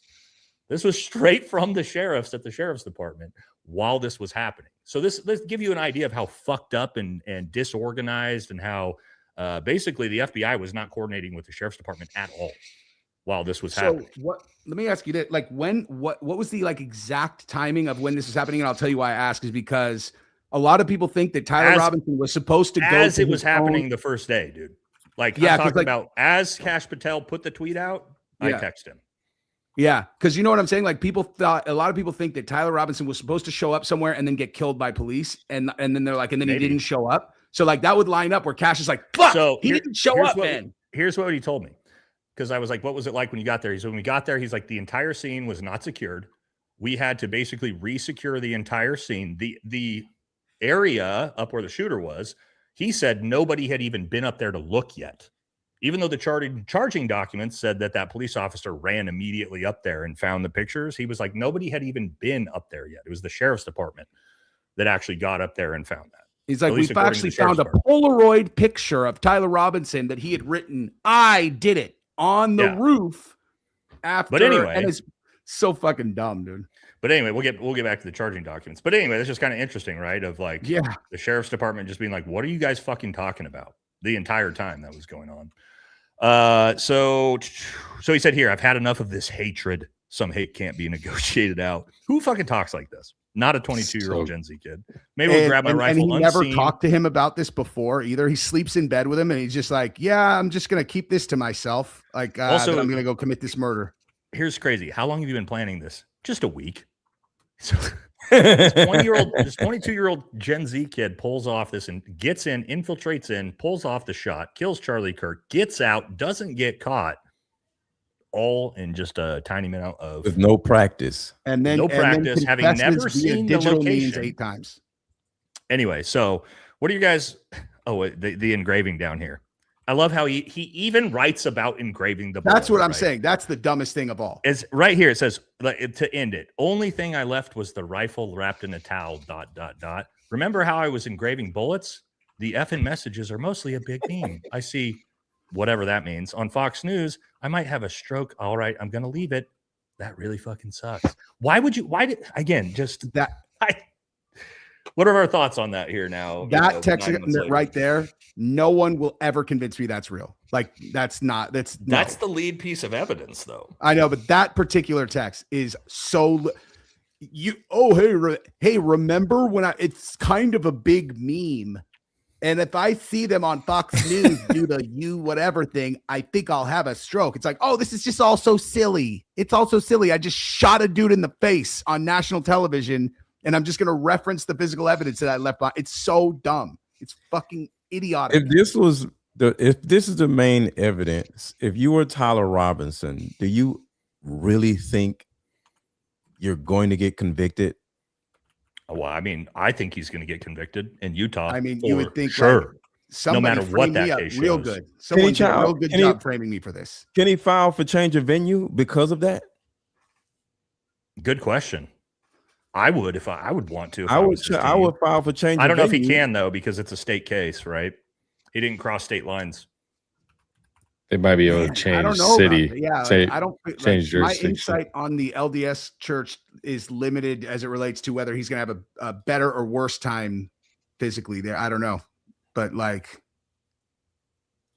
I guess you're right. You couldn't transfer it out of Utah, obviously. No, it's even if you go to another city, it's going to be the same cult. We could get to our thoughts there at the end. I mean, I think in Utah, with the evidence they have now, which is not even evidence, he's going to get found guilty and get put to death. Damn, because it's so hardcore religious there. In my opinion, hopefully he had downloaded the worst types of stuff. If he is a patsy, I hope that the reason that they chose him is because he was watching the most monstrous content in the history of the world, and I'll be happy that he's gone afterwards. You know what I mean? All right, so we got through that. We got the silly evidence. Where are we at now? Let's look at the vehicle. I sent you a link, Nate, in the private chat. Those are from Daisy. That's the HD version of the images. Real quick, on the text messages, they've never really said where these texts came from. Actually, right? It's just that the feds have them. Right? Oh no, they did. They said that. Where did they said that? Then they interviewed Lance Twiggs. Lance Twiggs buckled under questioning. He told them about the note that Tyler had left him underneath that he destroyed, right? The keyboard. Oh, that's and then he gave them the text thread conversation. No. This is what we got it right before Matt. We'll get to that. I got it pulled up right before we get to the car. The Discord messages. I think this is huge. This is Darren and Turkey Tom uncovering that the Discord messages were put out after Tyler was already in custody with the sheriff's department. That has been proven, right? Through timestamps. Not debatable. So that tells us what it tells me is somebody who, like, I play video games as a hobby, not anymore, but as grown up, Discord is on my computer. That's what you use to talk to all your buddies while you're gaming. And if you were to come in my house and you got on my computer, you got on Discord, it stays logged in. You could jump in and you could start fucking texting. Well, who could have possibly been sending Discord messages admitting to the crime after Tyler Robinson was already apprehended? Could it have been the guy Lance Twiggs, his roommate boyfriend, who had access to his gaming PC. And he also could have texted all of that stuff to himself and then gone and deleted it in Tyler's phone while he was, or whatever, or he had a cloned version of it or whatever. Like, right? That's if all that stuff. Even a real person. I'm not joking about. This is relevant. Friend of mine in This Utah is a said he big does deal. not think that he's even a real person. He's like, I don't know anyone who knows the Lance guy. He's like, I know all these other people. Like I got connections all over. He's like, but no, I haven't talked to anyone who knows that kid Lance. And I'm like, seems weird. I don't know. Let's remember, like, ultimately, to get through the preliminary, they don't have to prove anything. They just have to say they have these. It's up to the defense. They have to prove probable cause. They still have to prove probable cause. I mean, they're going to use whatever they say they have. Yeah, but I mean, they've got like the pictures of Tyler walking up to the roof with him running off the roof. To Danks's point, that's probably good enough for them to be like, all right, we could try to. They're just going to say these are all the things, anything they can provide to get them through to say we think he's involved. They'll use it. So they're going to throw the book at I mean, him confessing on his own Discord, even if they're going to be able to poke holes in whether he actually did it, is going to for sure be enough for them to do the trial, theoretically. Oh, yeah. Like it's his account. And then later in the trial, if the defense is good, they'll be able to say, not possible. This evidence is not possible, right? Because he wasn't.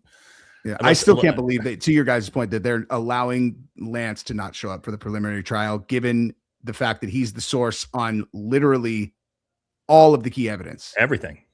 Yeah. And he's the most suspicious person. Yeah. And he's been given immunity. Well, and I heard he got kicked out of his family because he stabbed his family member. As far as was it Barron or Matt that was explaining he's only got immunity for the recordings. Yep. Those Barron that will be in the pre-trial. He doesn't have immunity for the actual trial, the actual trial. But I would be shocked. But I would not be shocked to see the prosecution try to give him full immunity in the actual trial. Question: this can make it to the Supreme Court and get out of Utah. True or false? The Supreme Court, as a civil case, it could. Yeah. Supreme Court will look at state cases. I think they would because of who died. I'm pretty sure it can. Look at Donald Trump just tried to get the E. Jean Carroll case. That's a private civil lawsuit that went to the Supreme Court. That the Supreme Court looked at it. They looked at the but then they turned it down. They said we're not taking the case, but it went to the Supreme Court and they turned it down last week. So, I would assume so. I would assume you could try to appeal it, but I think you have to go through this court first and then appeal. Oh, 100%. Yeah, I mean in an appeal. He'll be able to appeal. Yes, he'll be able to appeal. Yeah. Now, if it's like the Carmelo Anthony trial, they're going to try to appeal. They'll get it's going to get turned down, but he'll have the ability to appeal it. That doesn't mean anybody will take it. But I think they would take this one. I think they would have to take this one. We don't know what they're going to end up doing in trial once they likely get there. So, I mean, it's really hard to say for now. Yeah. What it says about the Supreme Court for this particular type of case is it says the Supreme Court can take on a state murder trial only if the case involves a specific unresolved question of federal law or U.S. Constitution. Which probably means that how Trump was trying to go at the E. Jean Carroll thing was some kind of thing about the president can't be blah, blah, blah, whatever. Yeah, some federal shit that he was trying to use to get them to take it on. And they were like, fuck you. That won't, there's nothing there. There's nothing there that'll make this a federal case. Damn. So he's not going to be able to appeal it then. Well, he might be able to appeal it, but not to the Supreme Court. Okay. Let's get to Matt just sent me these. Let's talk about the extra. This is evidence, right? The stuff like this is evidence. Now, whether they actually use it, that's going to be, let's pull it up here. The stuff and found inside. Those are courtesy of Researcher Daisy, by the way. So make sure we give her props. Researcher Daisy. Thank you. Let's zoom this in. This was found This looks exactly like an explosive debris from something plastic, right? Yeah. Looks like a battery to me. Yeah, this looks like a charred explosive piece of a battery for sure. That was found in Tyler's, or no, excuse me, not Tyler, but that was found in the SUV that Charlie was put into, right? Mm-hmm. That's what they No, say Nate- that's a picture of. Yeah. So What's the chance that this is related to something medical, Nate? Like related to something medical? Yes. Like, Let me really like look at TechMed. it. Like, could that be that? To Well, me, hold on. looks like it could be a device that projected fake blood. But I'm biased on that. Or No, I'm could looking be at a device that has blood on it. from a trauma medicine standpoint, Matt. No, that's not. There's nothing. I've never seen it. Is it for sure burned? Like, are those edges burned? Looks charred, yeah. It looks like it. This looks like explosive debris from something plastic or a battery. To Matt's point, that doesn't have anything to do with anything trauma related. Let's see. There's some other ones here, right? But it looks like there's blood on it, right? Oh, there's the SUV. Yeah, it does look like it is. Yeah. Don't know what that Some is. kind of fluid. Yeah. Like among all those fluid. pictures, they're all, this guy slammed his car door Oh, into my here's- door. This is where Charlie was seated, I'm assuming. Or Dude, look No, at that's some where Frank Kirk look at some was. crime scene That's- photos of like someone transported a gunshot victim in the back of their car and compare the amount of blood there versus there. there's almost none, dude. It doesn't make Let's sense. say- I mean, there's little bits here and there, but like comparatively to, dude, I've dealt with arterial wounds before, and oh my god, dude, I don't Someone think you in guys chat can really saying that they apprehend think how it's much soaked blood there gauze. is. Danks Gauze? knows. Danks pull that back has up. a story about like someone No, he saw someone no, lose blood this- that's similar. this Everybody is- like this I've always is- heard people just so like you don't even like I never thought that much blood was even inside of a human. No, Like, that's not gauze, homie. That's a solid that's a solid object. You can see like something is frayed up here, but it does look like blood on it. it looks like blood on it. Yeah. But that's not gauze. That's some type of hard piece of plastic or charred battery of some sort. How would should we say like, fluid instead of blood so we don't get our stream fluid. taken down? Yeah. how would fluid. there Good be call, good like call. let's say that it was All fluid right, here, this is a good from one, too. that, like how would that be on that piece? You know what I mean? Like Because that was on his chest. but did he have a chest wound? Just what Baron don't know. showed.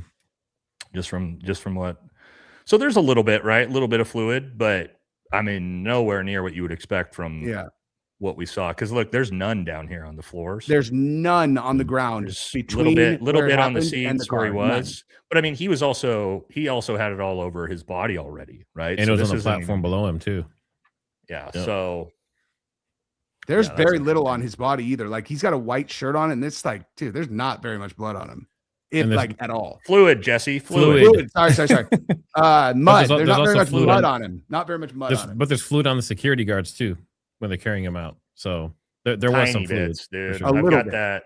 Can we show that? Can we show the footage of him being carried? I wouldn't. Yeah. No, it's gotten demonetized. I have every it. time But I've shown yeah, it. I Even was I would photographs of it, I get demonetized. okay. Yeah. We won't mess with that then. I Okay. do have I got a to couple jump of in 5 minutes, things. so it's Yeah, go ahead, Diggs. I do have a couple of things about the SUV itself. So Mhm. there were people. So yesterday I did a live stream and I ended up getting the car report of what's been going on with the VIN number. Carfax. It's beyond a Carfax. It's called first I did VIN verified, which is something you would use for like Social Security and background checks, but you can run VIN numbers on them. I'm going to share my screen here. And I also have a picture from a source that sent me that works within a government agency. They ran the VIN number. So this is the VIN number of the vehicle. This is basically the same vehicle that they've been showing with the same VIN number. It's the same vehicle in general. You guys want to real quick, Danks, you want to hear something weird? Go ahead. This is like the exact make and model that we always get in special operations whenever we rent vehicles for exercises. This Yukon Denali. XL Almost- Denali. I'm just saying. I'm not one that's big on the military angle here, but yeah, that's kind of weird. Sorry. Yeah, and what's interesting though is this is actually, so I checked 3 sites, and this is from Georgia. So they were actually putting this up for auction, and it went out to What? other places in Georgia and in another country, Belarus. There was a listing. They were of trying to Belarus. auction the What? SUV It that went Charlie on- was transported Yeah. in. Yeah, there we were You should have looking bought it, yesterday on guys. my live stream. They was it. I had to convert it to English. It was showing up in like this Russian type language. So this What were is they another trying? What site were they from trying to my Why sell live would it for? somebody Like, was else it- want was to it, buy it from Utah? This original listing was in Georgian. I had converted it when I bought it. So I bought this because it had more information than the Ben Verified. The Ben Verified was similar across all the other two. So I was like, well, let me try this one. And it was much more detailed. What's funny is I ran through the information and it sold. It sold for And it 62,000.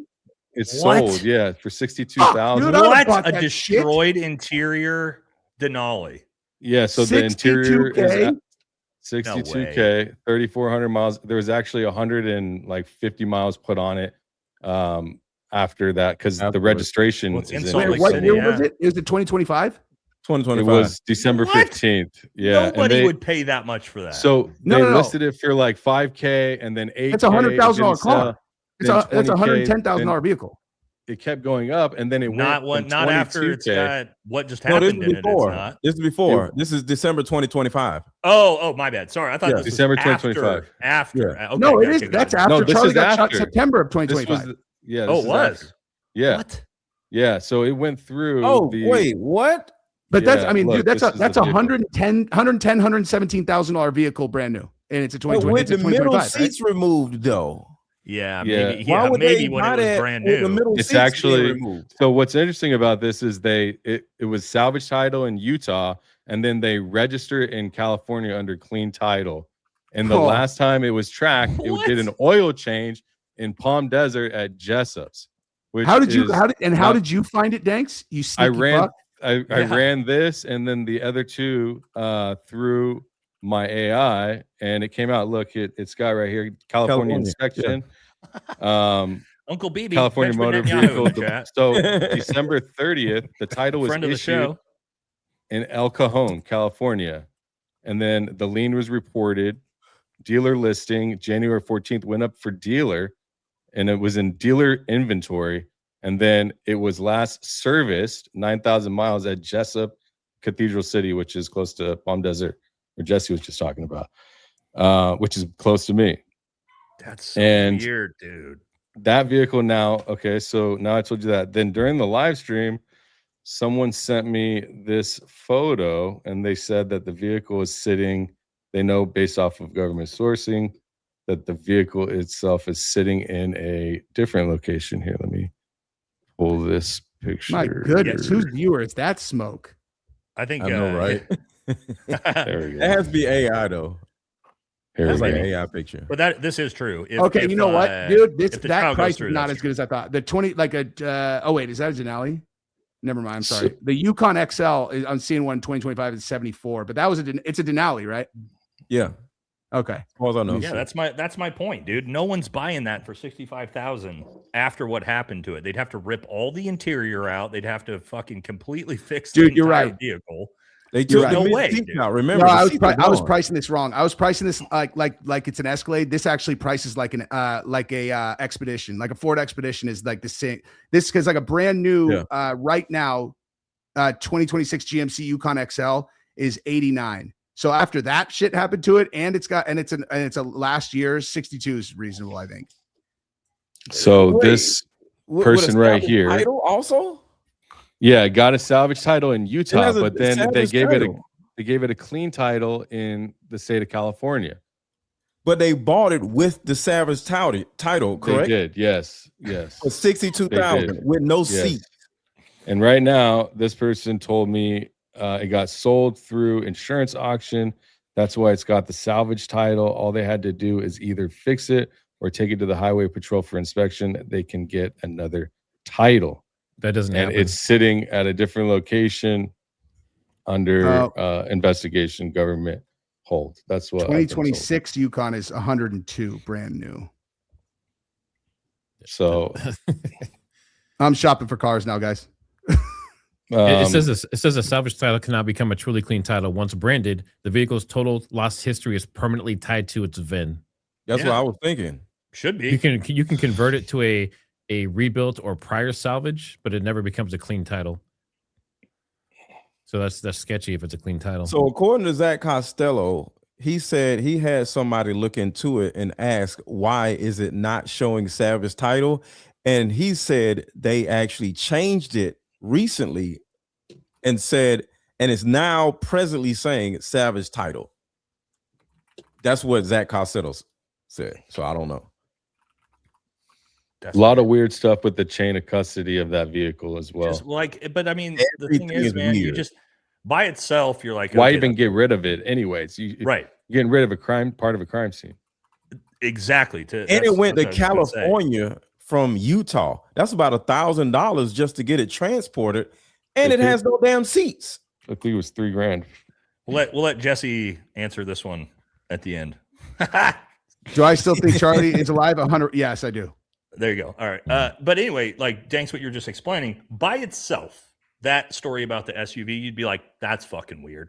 But Yeah, you know, but then when you add it to the 150 other fucking weird things about this case, right?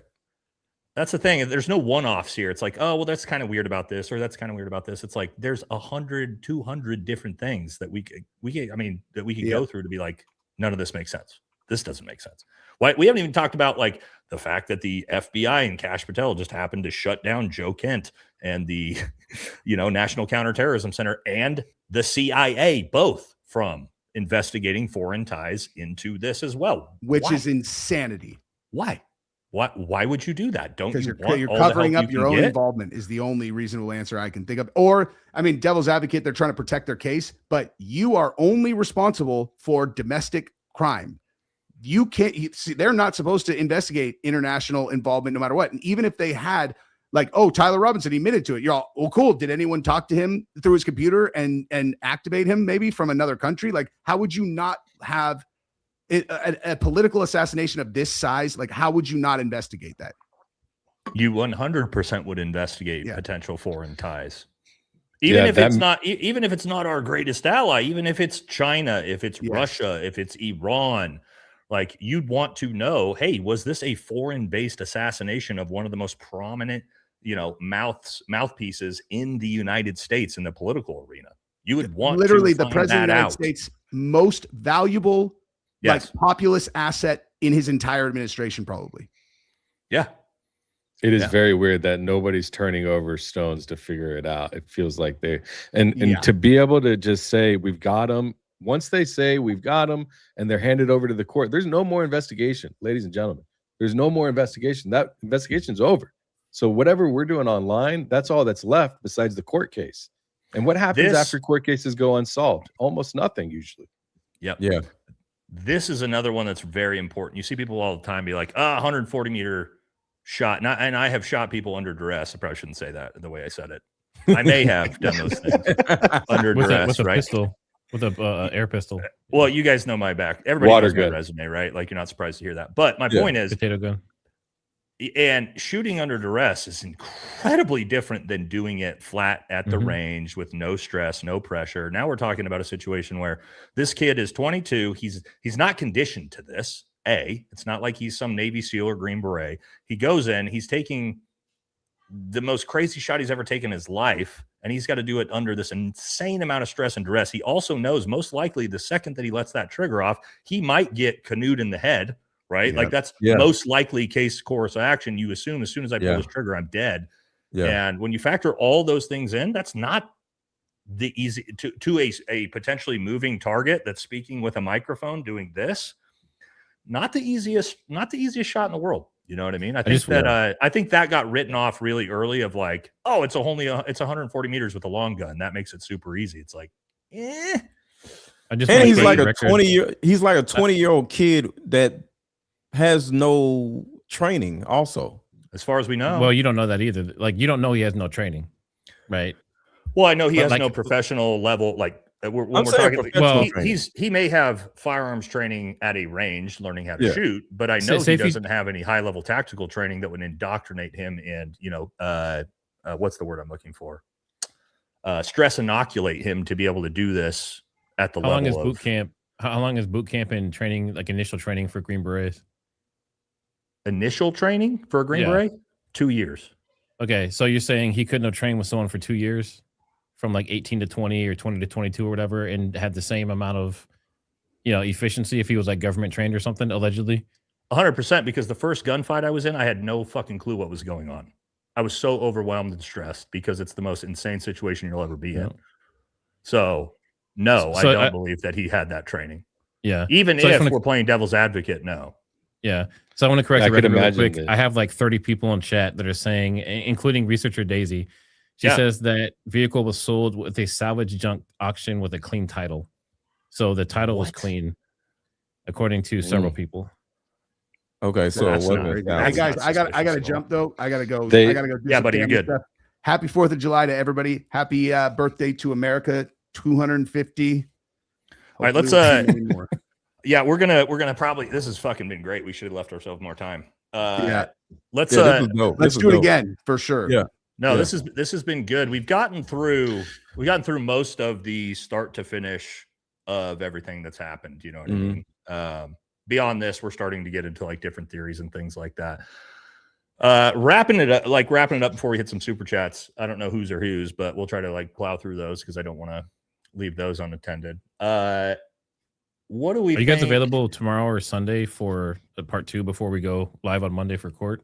Yeah, we can do that. Yeah, we can do it. Yeah, I could do Sunday. For me. Sunday, yeah. Sunday's ideal for me too.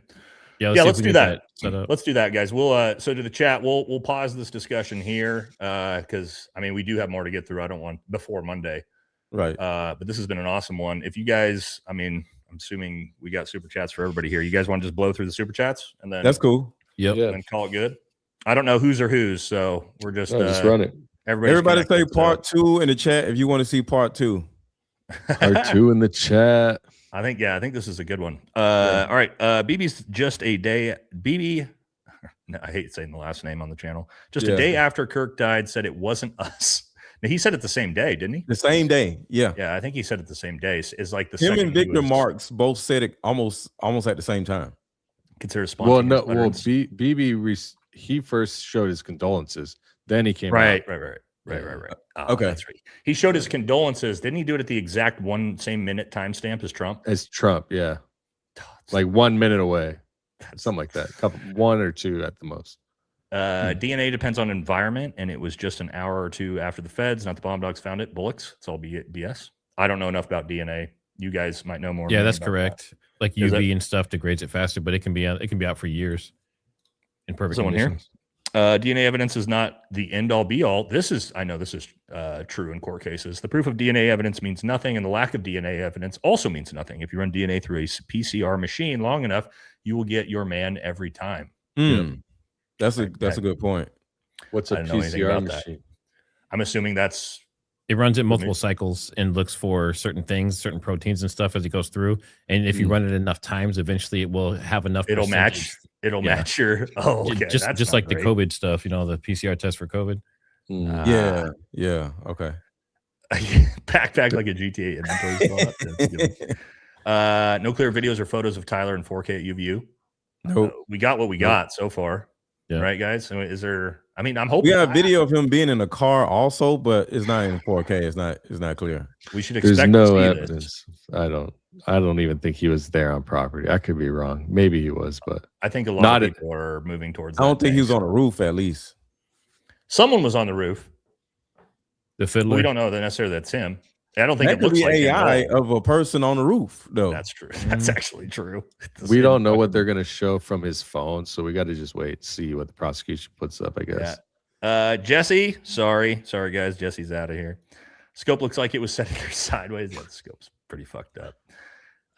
Jan says, Nate, I don't know how you feel about Candace Owens. I think Candace is great, but she's very thorough with her investigations. You should check her investigation on this. I've been following it for the last 9 months, so I think everybody likes Candace here. So in our group, at least, I'm not going to. I don't want to I don't want to speak for you guys, but I fuck with Candace. I love Candace. Yeah, shout out to Candace, man. She's doing Candace good work. When she was in a relationship space. So yeah, I love Candace. Charlie Kirk is JD Vance. You know, I was saying it's like out of all the people that know Charlie, she's the only one that really seems to give a fuck. It's crazy. That really cares. Yeah. It's kind of sad, bro. Isn't that like make you kind of like make your skin crawl a little bit when you see all of his friends that were just immediately like, yep, this is the truth. Don't ask any goddamn questions. Shut your mouth. And you're Because just like, Charlie, to a certain degree, in their minds, denied them of an opportunity to make more money or get more money because Charlie Kirk started going against the grain. So there may be a certain amount of resentment towards Charlie from the friends, because just imagine if somebody was about to like pay all of us a whole bunch of money and one of us was like, you know what? I don't like this. I have a moral obligation. And then that person was to get, took out of here. You would be like, damn, that's my guy. But now we can. I don't know, man. I don't think any amount of money can buy them all out. There's something else going on. I think you're right. I think you're right, Danks. I don't think it's one person. You don't know even how a billion. Close they were though. What $1 billion to have someone just working together? Some people won't trade souls for money, bro. They won't. Yeah. And that's the reason why I personally see why Candace is the way she is versus the other people. I don't think they were really close to Charlie like that. They were just coworkers. Some of them, yeah, for sure. I think a lot of these influencers that say they were so close to Charlie were probably like, I think they were just coworkers, connected through social media and things like that. And because Charlie now, it's like, oh, Charlie was my best friend in order to get views. Yeah. Hey, just real quick, I just want to say something really quick. I know we're doing supers and everything, but I just want to say this. There are so many people that have been involved in research and sharing information behind the scenes and digging into everything everywhere. People you will never see. Yeah. Maybe they don't want to be seen, but a lot of people that are starting to come to light. You have like M and Researcher Daisy and all these people, Ali Top Files. There's like 50 different people. I can't name them all. But I just want to say like thanks to everyone who's been looking into this. Yeah. Whatever the end result is, that hard work and everything is appreciated in the community. So much, Matt. And to your point, I mean, from all the different people that have done ballistics testing, all the different people that have dug into the court side of things, it's almost like everything the FBI should have been doing. Yes. And what's crazy is I would hope that the defense would review, but it's like they already got hella terabytes or whatever, 200 to study over there. It's like now they're gonna study all of us. I don't know, man. I hope they come to some conclusion, but it's gonna be I don't know, man. I'm very interested to see what happens. This evidence is going to be interesting. Bobby says, wouldn't the photo of the weapon also include the towel they found in it? You would expect they wouldn't fuck with the evidence and take it out of the towel. They would have opened the towel and taken a picture of it. But right, that's what I was thinking with the towel. Like, what's up with the towel? I don't know, but that's what we were told. He tells Lover Lance that reckons granddad's gun does pretty good, meaning the first time shooting this particular rifle. Another point. No practice because he had to steal the rifle. No, from what I've heard, though, that's actually something we were misled on. He did not steal it from Grandpappy's basement. It was actually gifted to him by his father. Yep, which would make sense. The rifle that's like my 230-06s were gifted to me by my dad, and they used to be my grandpa's rifles. Right, they get passed down through the family to usually the oldest son is typically how that works. So that's as far as I know, right? Like that was gifted. I'm pretty sure we've learned that was not stolen from Grandpappy.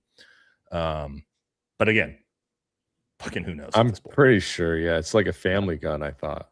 Yeah, heirloom or like heirloom type gun that was passed down. Like passed down, but it was held at a place where they could all get it if they want. Which could also explain multiple DNA as well. Now I don't know. Actually, I don't know if it was at Tyler and Lance's. Yeah, we don't. Yeah. Not sure where it was, but that's as far as I understand. He didn't go to his grandpa's house and steal it out of the basement. Tyler's text: Grandpa wants to know who has what. The feds released a photo of the rifle. It's very unique. Again, as far as we know, and according to Barron, right, that his parents did not turn him in. Don't his parents also believe he's innocent? Yes, that's what we've heard recently. It just came out and said that. Project Constitution said that. All right. Joe says exactly 100. The kid would have screwed up zeroing during assembly. It won't work as required. Just saying this ain't the weapon. I mean, Matt, have you ever slapped a scope on a rifle and tried to shoot it without zeroing it at all? Never. I mean, you've definitely right. You've tried it before, right? Well, I mean, when you zero it, you are shooting it unzeroed. Right. So technically, yes. And how often is it like? Sometimes it's like 8. Sometimes it's not on paper.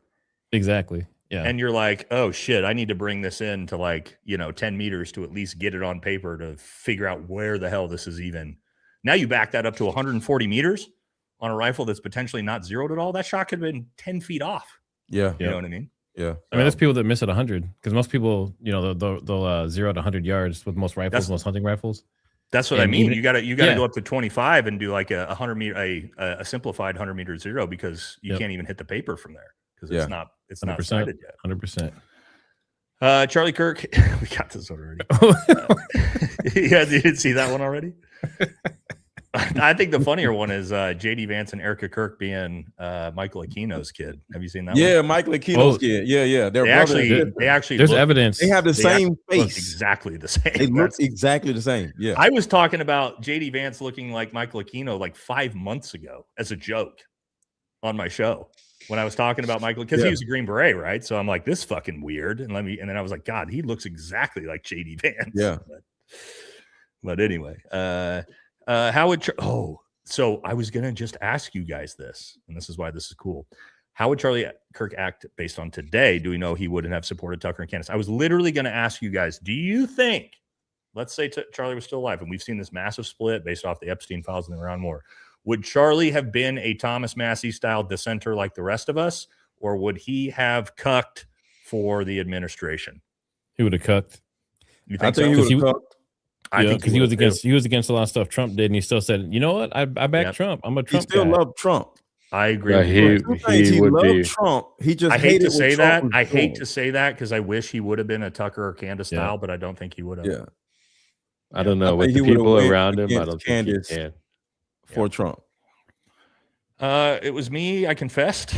He's a 458 Win Mag with a 100-grain bullet made out of dry ice. Yeah, I mean that might have been the correct wound. I researched. There was over 100 people that confessed to the shooting at Charlie Kirk. Oh, really? Wait, what? Yeah, that happened. What do you mean? Cases. Yeah, that's pretty common in high-profile murders. Very common. It is. Yeah. Why? They want to be famous. Yeah, they want to be famous, or just three hots in a car. I don't know. Yep. Yo. If Murdoch is in the New York Post, or is the New York Post, that reported, and Trump is close with Fox News, also Murdoch, true. And then it's Trump. And also keep in mind, Murdoch is very close with Bibi Netanyahu and our greatest ally. So there's that. Speaking of which, Benjamin Netanyahu, friend of the show, says they actually got Kirk with a P320. And it was holstered. Yeah. Oh my God. It was Charlie Kirk's holstered P320 that got him. That's a good sick joke. Thanks, guys, for all the updates and the work you do. Hey, Jesse. Well, Jesse's gone, but he'd appreciate it. Thomas Massey's still in office if Charlie was alive. But we just talked about this. Would he have turned on Massey? Do you think he would have? I mean, he probably would have. I think if he would have had to. I think he would have. He got to make a decision. When you pick a side, you have to pick the side. Yeah. God, I hope not. And I hope not, but I think you guys are probably right. So an F-18 Eagle got shot down in Iran by jellyfish-shaped drone swarms. I was going to do a story on this, and then I just didn't get around to it. As a JTAC, somebody that's very familiar with all the munitions that all these planes use, I'm not saying that this didn't happen. I'm just saying that this is not anything I know exists. So whatever this thing is, it's not something I'm aware of. Again, not saying that it didn't happen. Did I tell you guys I found out about this right when it happened, but I wasn't allowed to tell people because I got told from the ground about the pilot who got shot down in Iran. The WSO, not the gunner, but the actual pilot. He was also the same pilot that got shot down in Kuwait. Mm-hmm. Yeah, same pilot got shot down in both F-15s. Yeah, F-15s. Bad luck. Oh, real quick. I just want y'all to remember when we talk about the loyalty of Charlie Kirk, and you got to remember this. Charlie Kirk may have went to prison if Trump wasn't elected. Trump wasn't elected. So you got to remember that. That is his actual loyalty. So True. he saved Charlie from going to prison. So you got to think about that too. So he would have been loyal because of that in particular. Forever loyal. fair, actually. Yeah, forever loyal. Yeah. It's a pretty fair point. BB again says, I supplied all the mics in the courtroom in case something goes off script. Holy shit, bro. I don't know whose that is, but that's some shit. Amy, hey, Amy, what's up? Says, this is one of your guys. It says he probably wouldn't get to trial until mid 2027 at least. Are we all staying friends till then? Do you guys think it'll take that long after the pre-hearing? Shouldn't. Well, she wants a speedy trial. The Diddy case lasted for 2 years, I think. When did the prelim? Yeah, but end from the actual start of the trial, it wasn't that long. Like the trial itself. Yeah, trial until mid. No, you're right. You're right. It wasn't. So you think it could be a year from now? I don't think so. I don't think so. With the pre-hearing and the evidence trial, I think it'll be. It should. Once they wrap this up, they're going to decide if this goes to trial or not. They're going to. I think it'll be around a year. What are they going to do from then? This like they've already done all of the pre-trial and the pre-hearings other than the evidence. Well, they have to let the defense review all of the evidence, the data, right? And then they got to pick. They can keep pushing it back and pushing it back, push jury selection, all that. The Carmelo Anthony case, that was a pretty small case, and that lasted for 2 years. God damn. Let's hope not, man. So I know they've been trying to push for a speedy trial, both sides. So, well, not the defense as much. But and Diddy was in jail for 2 years, before So yeah, it can happen. This is interesting. Let's see. Do I have the? Oh, I think one of you guys shared the picture of the rifle. Did you notice the picture? I'll have to relook at it. I'm not sure where. I don't have it pulled up anywhere. Yeah, I did. I covered this in my video as well. But there's aftermarket. There's aftermarket ones that look similar that go past 90 degrees. So if you look at the side of it, it's at 90 degrees. That'd be like the factory one. That one would hit the scope. But they have aftermarket ones that are on that side that go past 90 degrees, like down at an angle. And those can actually just be flipped up and down on just the right side and not even hit the scope. So technically, if it's an aftermarket safety, just like there's aftermarket stock and 30-06 conversion, it's not out of question that he could flip it up and down on the right side. Yeah. Okay. Yeah. Yep. All right. That's important stuff to know, right? Like if you can show that things are possible, that's good to know too. Sixth Amendment guarantees a defendant the right to confront and cross-examine witnesses against them. Granting immunity to a witness does not waive the constitutional right. Lance can't hide. Well, keep in mind, hold on though. Immunity is not saying that he does not have to attend the trial or have to go up and face cross-examination. What immunity is that he cannot be charged for a crime based off of the things he says during that deposition. Right. So if Lance Twiggs has full immunity and he gets up there on the trial and he goes, I killed Charlie Kirk, the trial's over and Lance Twiggs doesn't go to jail. So that's how immunity works. Immunity is not like he doesn't have to show up to trial because he has immunity. That's not the immunity that he has is called limited use immunity. So it's just for what he's telling whatever he's presenting. But other than that, outside of what he's presenting, he could be held criminally liable for something. I'm saying if you were given full immunity as a witness, which he has not been, right? I'm just saying, like hypothetically, if he were to get full immunity, he still has to potentially get called. He could still get subpoenaed. He just wouldn't be able to be tried for potentially something that he said when on the stand. It's typically how actual immunity works, but he doesn't have that, right? Thanks. Right. Correct. Yes, you're correct. Look up PTFN explosion. Is that what that is? Against bulletproof glass. And here you'll find two men putting a PTFN explosion charge on bulletproof glass. Sounds the same as gunshot that day and brings up the honor. Oh, are you talking about petting? Is that what we're talking about here? Yes. Yep. Okay. I mean, that's outside my wheelhouse, even here. I'm going to take your word for it. You five are hip to be square. I remember that song. Proud of y'all. Thank you. Wouldn't showing the judge the pick of the rifle, pointing the safety out, and it can't fire. Well, Matt just explained that one away. So and I've seen the actual safety available online and everything. So There you go. Yep. Tyler Robinson, friend of the show. Well, I mean, not really, but thanks, BB. Someone on the left knows only a little bit about firearms. I appreciate your guys' analysis. Well, I'm glad that we can provide a little insight. Thank you. Oh, here we go. They planted the fragment in his neck. I truly believe that is why Frank had blood on him also, and why the stories didn't match. I mean, here's the thing. If everybody's in on it and the medical examiner's in on it, you don't even need to plant anything. Right. And actually, like trying to plant something in the neck, the medical examiner is going to get in there and look at that and be like, what the fuck is this? Why did you guys shove something in the wound? It won't look natural. Yeah. Yeah. So, what was the thing on his back? We can talk about that in part 2. The blowout? Yeah. We go to part 2 and talk about that then if you want to. But according to me and DevGru operator Rob O'Neill and a bunch of special operators, we don't fucking know as it comes to a bullet. A lot of us have looked at that and gone, pretty weird. Well, the thing that was on his back is the thing that boggles me the most. As far as setting, this being some type of purposeful setup or something. What are you talking about? The actual, like how his shirt blows out? Yeah. It was something on his back because it was a cord that came out. I can show you guys that. Well, of course, you can't show it here. Huh? I think that's his necklace that comes off. No. It was actually a cord. I can show it to y'all in a group chat. Yeah, I mean, I've like done that frame by frame in videos, whether it's a necklace or a cord. I don't know. As for a gunshot to the neck, you wouldn't expect any of that to happen. As potentially, and I guess that's what, even though it's not my theory, it pushes me a little bit more towards potentially some type of explosive. That's actually what you would potentially see from an explosive underneath the shirt is that type of blown force that actually would do something like that due to the actual like seismic shock that's come off that explosive that you would expect to see there.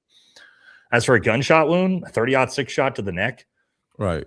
Why is that going to blow his shirt 6 inches off Why his would neck? the back of his shirt blow up? And where it is, I can show you guys. It's actually a wire or a cord, and it's not a necklace. I can show you guys later.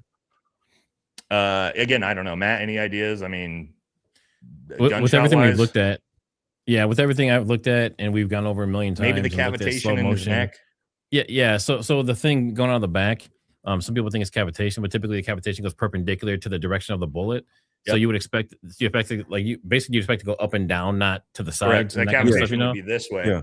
Yeah. Yep. So that's weird. And then if it was, an event in the front from the road mic, you wouldn't typically expect anything to blow out the back unless it was like a piece of shrapnel or something. And why would it curve around the soft shirt and then hit the back? You know what I mean? Like it makes no sense. Yeah, it's very strange. And what's so crazy? It looks pointy. It looks pointy too. You know what I mean? It's like it's what's so crazy about that. I was actually going back through my stuff, looking for stuff for this episode, and I came across me and Gary's episode like 4 days after the shooting, where we sat down, went over this, and we were trying to figure it out. And we were looking at the shirt, right? The shirt fucking raising up bizarrely, the blowout in the back. And that's why we were both like, is it body armor? Like, what the hell is going on here? Because this is not normal. And that was before, this was before like controversies, like everything, right? When we're just looking at this completely vanilla, everybody was just like, none of this makes sense for a gunshot, That was well before anybody even had mentioned explosives. So we did this one already. I don't understand the engraving. Why are we engraving bullets, guys? Is this like it seems like every every trans crime has engraved bullets. Yeah. Engraves bullets. Is this like I don't think he was shot, so the whole bullet thing to me is null and void. So the engraving of the bullet actually just makes it look like he was shot, and he wasn't shot. All right, I got to start blowing through these. I got about 17 minutes to get to the rodeo. All right, how can we believe the government? The medical examiner could have been paid off. Sorry, I don't believe anything they put out. I don't believe the government on anything. I worked for the government for a long time, so I don't know what your guys' thoughts, but I'm right there with you. Seems that the rifle was fired. The dogs would have found it. Yes, they would have. I can tell you, having worked very closely with bomb dogs and Army Special Forces on every combat operation I've ever been on, they are incredible. And yes, they didn't allow the dogs on the site, though. The FBI did, or excuse me, did? Or the sheriff's department, not on site. The sheriff's department used them to try to find the rifle in the surrounding area, but could not find it near the tent. No, No, well, they weren't. They weren't I'm just looking saying for like the rifle explosives intent. or whatever. Okay, gotcha. No. I don't know if the dogs looked smelled in the. I'm just talking about Right. Because I think that's why they paved over everything. No dogs. Could be. Yeah. There's no reason why they should have done it. Came out from the governor and the FBI office that it all needs to be done. This is the talking about paving over. They had to dig the ground away to hide fake blood and make sure there wasn't any gunpowder residue on the soil. Or if this was like some type of explosive, maybe. Dude had to call in friends to make it happen. Yeah, I mean, I think paving over, I don't know what you guys think, but I think paving over the area makes way more sense if there was some type of explosive that went off. Yeah. Or as like why you would need to. Could the defense FOIA paver permits? The defense could FOIA anything they want, right, in a murder trial. So they absolutely could. You and I could try, but anybody can FOIA anything, guys. Whether they give you those documents or not, you never know. And in time. X-Count claimed OSHA required cleanup for ED facilities. Okay. For the mods, thank you, Christy. Sup, dudes. Happy 4th. Hold on to your sacks. Thank you. Danks. Oh, yeah. Danks gifted 5 memberships.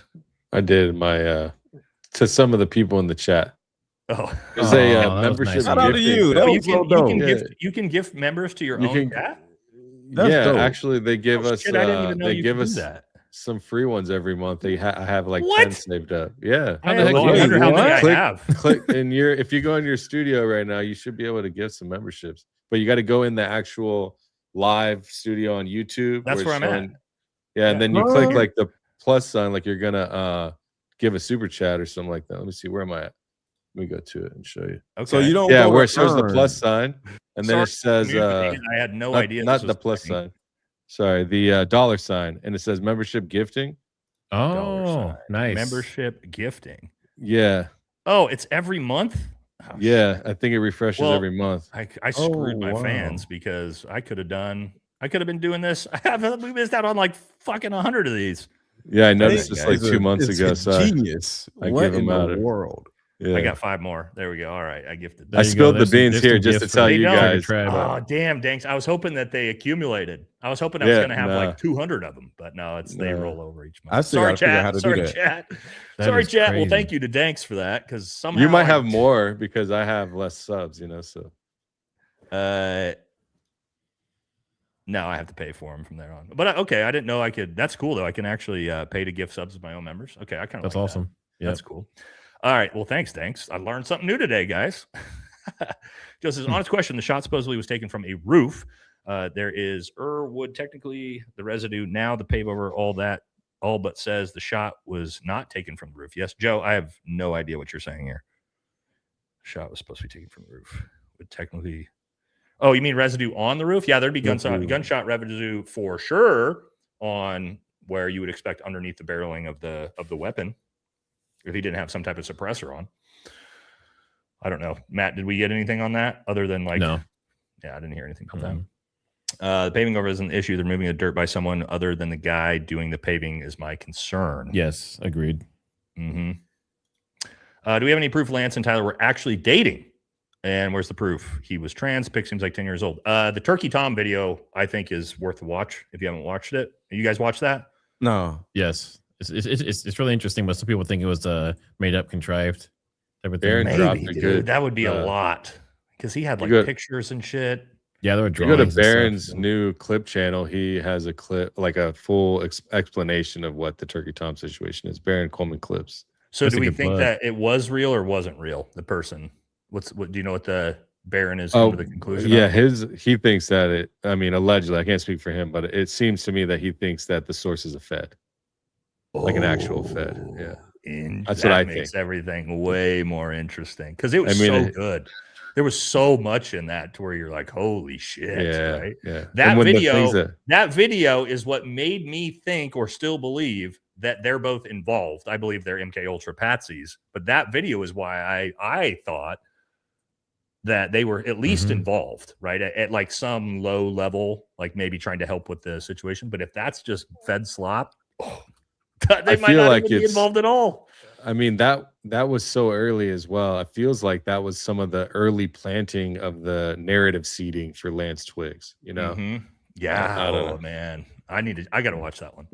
Yeah. So my question is, what was handed off right away when they all jump over the table? I believe the guy in black shorts ran off quickly. I mean, they tried to say car keys, right? Isn't that what Brian Harpool said in the Sean Ryan interview? It was car keys that were being handed off. Like when you see all that, like when they're supposed to be treating Charlie and they're handing shit. Oh yeah. Car keys. I think they tried to say it was car keys, but there's multiple things passed. Multiple things being passed around. Yeah. So that's what they said. Gonna know that. Jesse. Well, Jesse's not here. You need to about Eric Kirk. I'll text him. I'll text him and let him know that you Snake Eyes. I'll let him know that you that you're trying to get a hold of him. Is an explosive Mossad pager? Well, I mean, not a pager, but a road knife. I believe Trump got gifted a gold pager. How crazy! That's so. I can't believe they did that. Isn't that crazy? And he loves it too. I don't think he gets it. I don't think he actually even gets the threat. Oh, you don't? I mean? Really? Interesting. I mean, who knows, dude? Like, I think he might just think it's like, a fun gold pager. Look how cool this gold pager is, you know? He's old. Like, he would have used a pager back in the day. Question: when they brought in dogs to look for a weapon after when they found the weapon, were the dogs previously in that same area? That's all these dogs do. Yeah, I mean, according to what we know, I can't confirm it. According to Candace, the dogs. That's what the reporting says. And if you know, from my source in the sheriff's department, they did see that they did sweep the area with dogs. He told me the same thing. So not near pictures of it. Yeah, he didn't tell me that they like couldn't find the rifle or anything like that, but he said they were searching the area with dogs. So I know they were. Now, as for what the dogs did or did not find, that's Candace's story. Oh, we're cooking. I'm almost there. Oh wow, that's quite the outfit. You want to show everybody your outfit? No, you're good. Come in here. Look at my wife's rodeo outfit. Come on in here. What are you doing? You look good. She's looking pretty fancy. Oh yeah, dancing. All right, we're cooking through these. All right. People like guys. your shirt too, Nate. Thank you. Yeah, we're going to the rodeo tonight, guys. Candace Owens talked to the doctor. They said they didn't find bullet pieces, but white powder residue only. If it was a bullet, it had to be fragmented bullet. Only which powder? Which was the powder? Petin makes sense. Petin is just Petin's not what you would use as an explosive to try to kill somebody. Is the problem? Like you're not going to put Petin in a pager, and like you're not going to see a directional blast that is pushing a fragment into his neck from some type of Petin explosive. Petin's just going to blow up this way, right? So I'm not sure about Petin. You know, I do like the shape charge, the John Brate shape charge theory. I think is the one that I'm most intrigued by, as for like that works with the wounds and everything. But as for an actual explosive, you can't just put Petin in a pager and think that you're going to get that type of wound. That's not going to happen. The directional shape charge without anything is most convincing to me. I think. Yep. Yeah. And I mean, that's a very common, it's an EFP, very common IED, large scale IED that we saw in Iraq. So you would just shrink that down a miniature size and you would have the same effect. And I mean, again, I did the episode with Matt and John Bray and was very intrigued by John's theory. I think it's the theory I'm most like lean towards outside of like a regular gunshot, in my opinion. I don't know where you guys are at, but I mean, isn't that crazy? You can literally kill someone with just pressure and air, and it's just so wild, man. Yeah, you can blow through a Bradley tank, dude. Yeah, like straight through, like it's magma. Like, jeez, that's like there's an actual air gun. Oh, that's on the market. It's a real thing, dude. It's crazy. Those things go straight through tanks. It was like the nastiest IED in Iraq. James says, I want to know what inspired him to talk to his parents to turn himself in. This is not true as far as I understand. What made him realize he was being set up, and the new info, and the family says he didn't confess. He did it on 9/11 before media images. According to Barron and new sources that I saw you guys talking about, as far as we know, the family didn't turn him in. No. And in fact, you know how we know the family didn't turn? I forgot about this. This was months ago. You know how we know the family didn't turn it in? Because the Utah head sheriff, came out in a press conference like 5 months ago, and literally said the parents didn't turn him in. It was his friend, the former sheriff, that recognized Tyler Robinson because he used to be not a Boy Scout leader, but like a church group leader or some sort. And he recognized Tyler from that. And he went over to the house to convince the family and convince Tyler to turn him in. That was the same sheriff that resigned an hour after the ATF report came out. You guys know about that? Mm-mm. You guys don't know about that? So yeah. That's like one of the craziest parts of this entire story. Hold on, repeat it again. The Utah County Sheriff, the head sheriff, who came out and said he was like one of the main sheriffs on the case. Yeah, he was one of the ones at the press conference 6 months. Short bald head guy or the guy with the hat on? Bald head guy.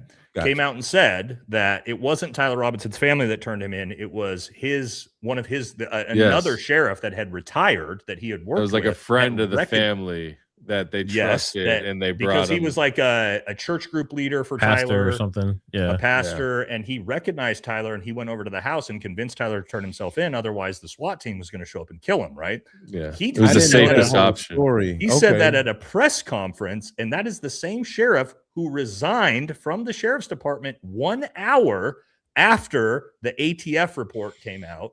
That said that the bullet couldn't conclusively. And people were like, and I pressed, when I debated Gary about this on Alex Jones, I asked him about that. I'm like, don't you think that's weird? And he was like, well, no, that's just a coincidence. Like, well, it might Everything is a coincidence, right? But it's a pretty bizarre coincidence that 1 hour after that report came out, he was like, nah, dude, I'm out. I'm fucking out, boys. I'm done, sheriff. That's true. That happened, right? I mean, you can fact check that. Yeah, no, you're right. I did a whole video on it when that came out. What were you looking at, Nate? Like 5 minutes? Yeah, probably about 5 minutes. We got to blow through these guys. We're just going to hit big ones from now. Sorry to everybody. Phil Oregonian moved to Florida 5 years ago. Let's look into the trans thing. Not even sure. Too much of the T word on this one. We got to hit these ones. I don't know who this is for. Omarosa. I don't remember this one. Maybe for one of you guys. The odds of being shot by a T shooter at the exact moment Charlie was answering a question about two shootings is essentially zero. Just Mossad embedding jokes to make another Mossad laugh. Yes. It's pretty coincidental, right? Like, isn't that one? And the fact that he was shot in the throat. I know that was like all that at the very beginning. It was just kind of, or maybe not shot in the throat, but the wound was to the throat. It's pretty weird. I think the throat part was inadvertent. I think something went wrong. But Oma Musa, I'm not sure who that was to, but thank you very much for the generosity. Draw Latina, this is for one of you guys too, says kudos to Mr. Let Go. I'm assuming it's for you, whom I remember was into some sort of the under the t-shirt explosion from the first week. Mm-hmm. Wow, it was the air actuated pellet discharger. I was thinking it was an air pellet or something. There you go. Tungsten iridium carboin alloy weighted 2.25 to 2.5 grams, giving a mass comparable to standard 22 bullet. Its density launched at subsonic speeds will penetrate but loses kinetic energy to exit. Now, I think that's too big of an entrance wound for a 22 caliber round myself, from what I've seen, but who knows? Right. That looks like too big of an entrance wound for a 30-06. I mean, it does look like too big of an entrance wound for a 30-06. So yeah, that's a big problem, right? If this is the entrance wound, that's not going to be a 22. You'd basically not even be able to see the entrance wound of a 22 almost on camera from that far away. It'd be very, very hard to see. Again, we'll get these as we're talking. How in the world did we end up with a cross-eyed free shooter and a matching cross-eyed FBI director to go with him? That's super funny. Actually. That's funny. Cash Patel, friend of the channel. Yeah. It's a good-looking group of dedicated people. Thank you for all the you have done. Can't stop, won't stop. Thank you, Danielle. Appreciate you. We all know exactly what that is. I'm not sure what we're talking about here, Ryan. Thank you, though. I'll get back to a few of these. That SUV was purchased as a trophy. That's a thought. Did they know, though? Did they know that's what they were buying? Yeah, they were from California. Thanks. Did they know that they were buying that vehicle based off of what you could tell from the reporting? I think that the pricing speaks for that. I think you're like, why is this Yukon Denali and the distance? Yeah, they already tried to sell it for less than 10 grand twice. Then over 20 grand twice, and then it just jumped up to 49. What? And then it bid it up all the way to 62. So it was That's crazy. Ooh. I can send you the file. Yes, Yeah, please. that's so That's crazy. crazy. Yeah, I got you. Oh, that just makes things creepier. All right, Kevin with a big donation. Thank you. I can see mid Jeet corn on your glasses, Jesse. I think this is for Wait, Jesse. what? Do you thing short king? Oh, Jesse getting called a short king. He's not going to like that. Jesse's not that short, guys. Jesus. He might be the shortest one here, though. Brittany, thank you for the big donation. Says, I'll be in court Monday. This is going to be fun. Or this is going to be fun. I don't know how they get a conviction on this kid. Are you going to be at the trial? Is that what you're saying? And let's completely set up. Maybe I should loan the judge my Mauser and see how fast he can break it down. And it feels down a pound. Like, that's going to be crazy. If you're going to be in the trial, let me know. Reach out to me. And, there's a lot of people that are going to be there. I have. Yeah, I have heard a few people. God, we should have done it. We should have gone there, dude. What were we thinking? Kind of both. Well, the court case, we plenty of time if they go. To the actual trial. Yeah, we should do that for the unless it gets to some crazy scenario. If it's important enough, maybe last minute trip. Insurance adjuster. Yes, you can take a salvage title in one state and get a clear title in another state. Here we go. We got somebody. It's done frequently. You can also take two vehicles, make one out of it in a rebuild title, and then it get cleared in another state. Oh, I think it was under a rebuild title. So there you go. I think, I'm not sure. I'll share the file with these guys. All right, we'll check that out on the next one. Draw Latina again, big $50 donation. I think this was for Mr. Let Go last time. I said, I am so thrilled that the five of you guys came together for this episode. It's nice to see the collaboration amongst smaller channels. Each of you has been given so much knowledge and important attention to this case with much gratitude. Oh yeah, guys. Also, I should have said this at the beginning. Make sure you go subscribe to everybody that's here. All my audience, make sure that you guys go subscribe to Matt and Danks and Aaron. You probably already subscribed to Jesse, but we'll make sure I'll do a better job of that next time of pushing you guys, my audience. Baron's shadow video is an underrated topic. People don't discuss much. The shadows don't match the time of day, they claim. I haven't seen this, but I need to look at this. That was the reason why I said the video was AI, because the shadows were off. That when he's running away, I've seen that where shadow just doesn't have a shadow on live payment. Yeah, and the people disappear past the tree. But didn't you see Gary debunked that already, guys? I don't know if he actually did, but I saw him saying he did. So, Bobby, big $50 donation. Thank you, brother. Says they want us to believe this kid pulled this off, then leaves a trail of breadcrumbs leading right to him. Right to him. Yeah, he did. This has always made zero sense to me. The kid is the fall guy for something more devious. Yeah, I've always, again, as somebody, I thought it was a professional hit. That was the first video I did because I was like, dude, this guy got in, infiltrated the crime scene, took the shot, got out, didn't get caught, and he was gone for 30 hours. And I was like, dude, you're never going to find whoever this was. If he's 30 hours later, he's fucking long gone. And then all of a sudden it's like, oh, nope, don't worry. He sent all the messages, and it just happens that a sheriff fucking was friends with his family and turned him in. Yeah. Hold on, real quick. Tamara, you're in Utah. One of my fans said they're in Utah. I just want to Tamara Foot. Yeah. Let me know if you are in Utah. Send me a DM, Tamara. That's big. This is go ahead and hit me up on Instagram. This might be better for Danks. I have no idea how any of this shit works. So I work at an auto auction and not sure how the SUV got a salvage title for bio cleanup. I'd like to talk to you more about it. I don't think it got a salvage title for bio cleanup. The way that they've packaged this is that they removed the middle seats. So the middle seats are removed. The carpet or whatever is underneath that is also removed, and so that devalues the car into salvage territory. However they do it, but whatever they're going to classify. So, yeah. All right. Sorry for the answer. This picture of the rifle does look like it could collapse and fold easily. No, a 30-06 is not got a collapsible butt stack on it. Not typically. Like Matt said, that version typically is a 2-screw breakdown. At least as far as I understand it for those Mausers.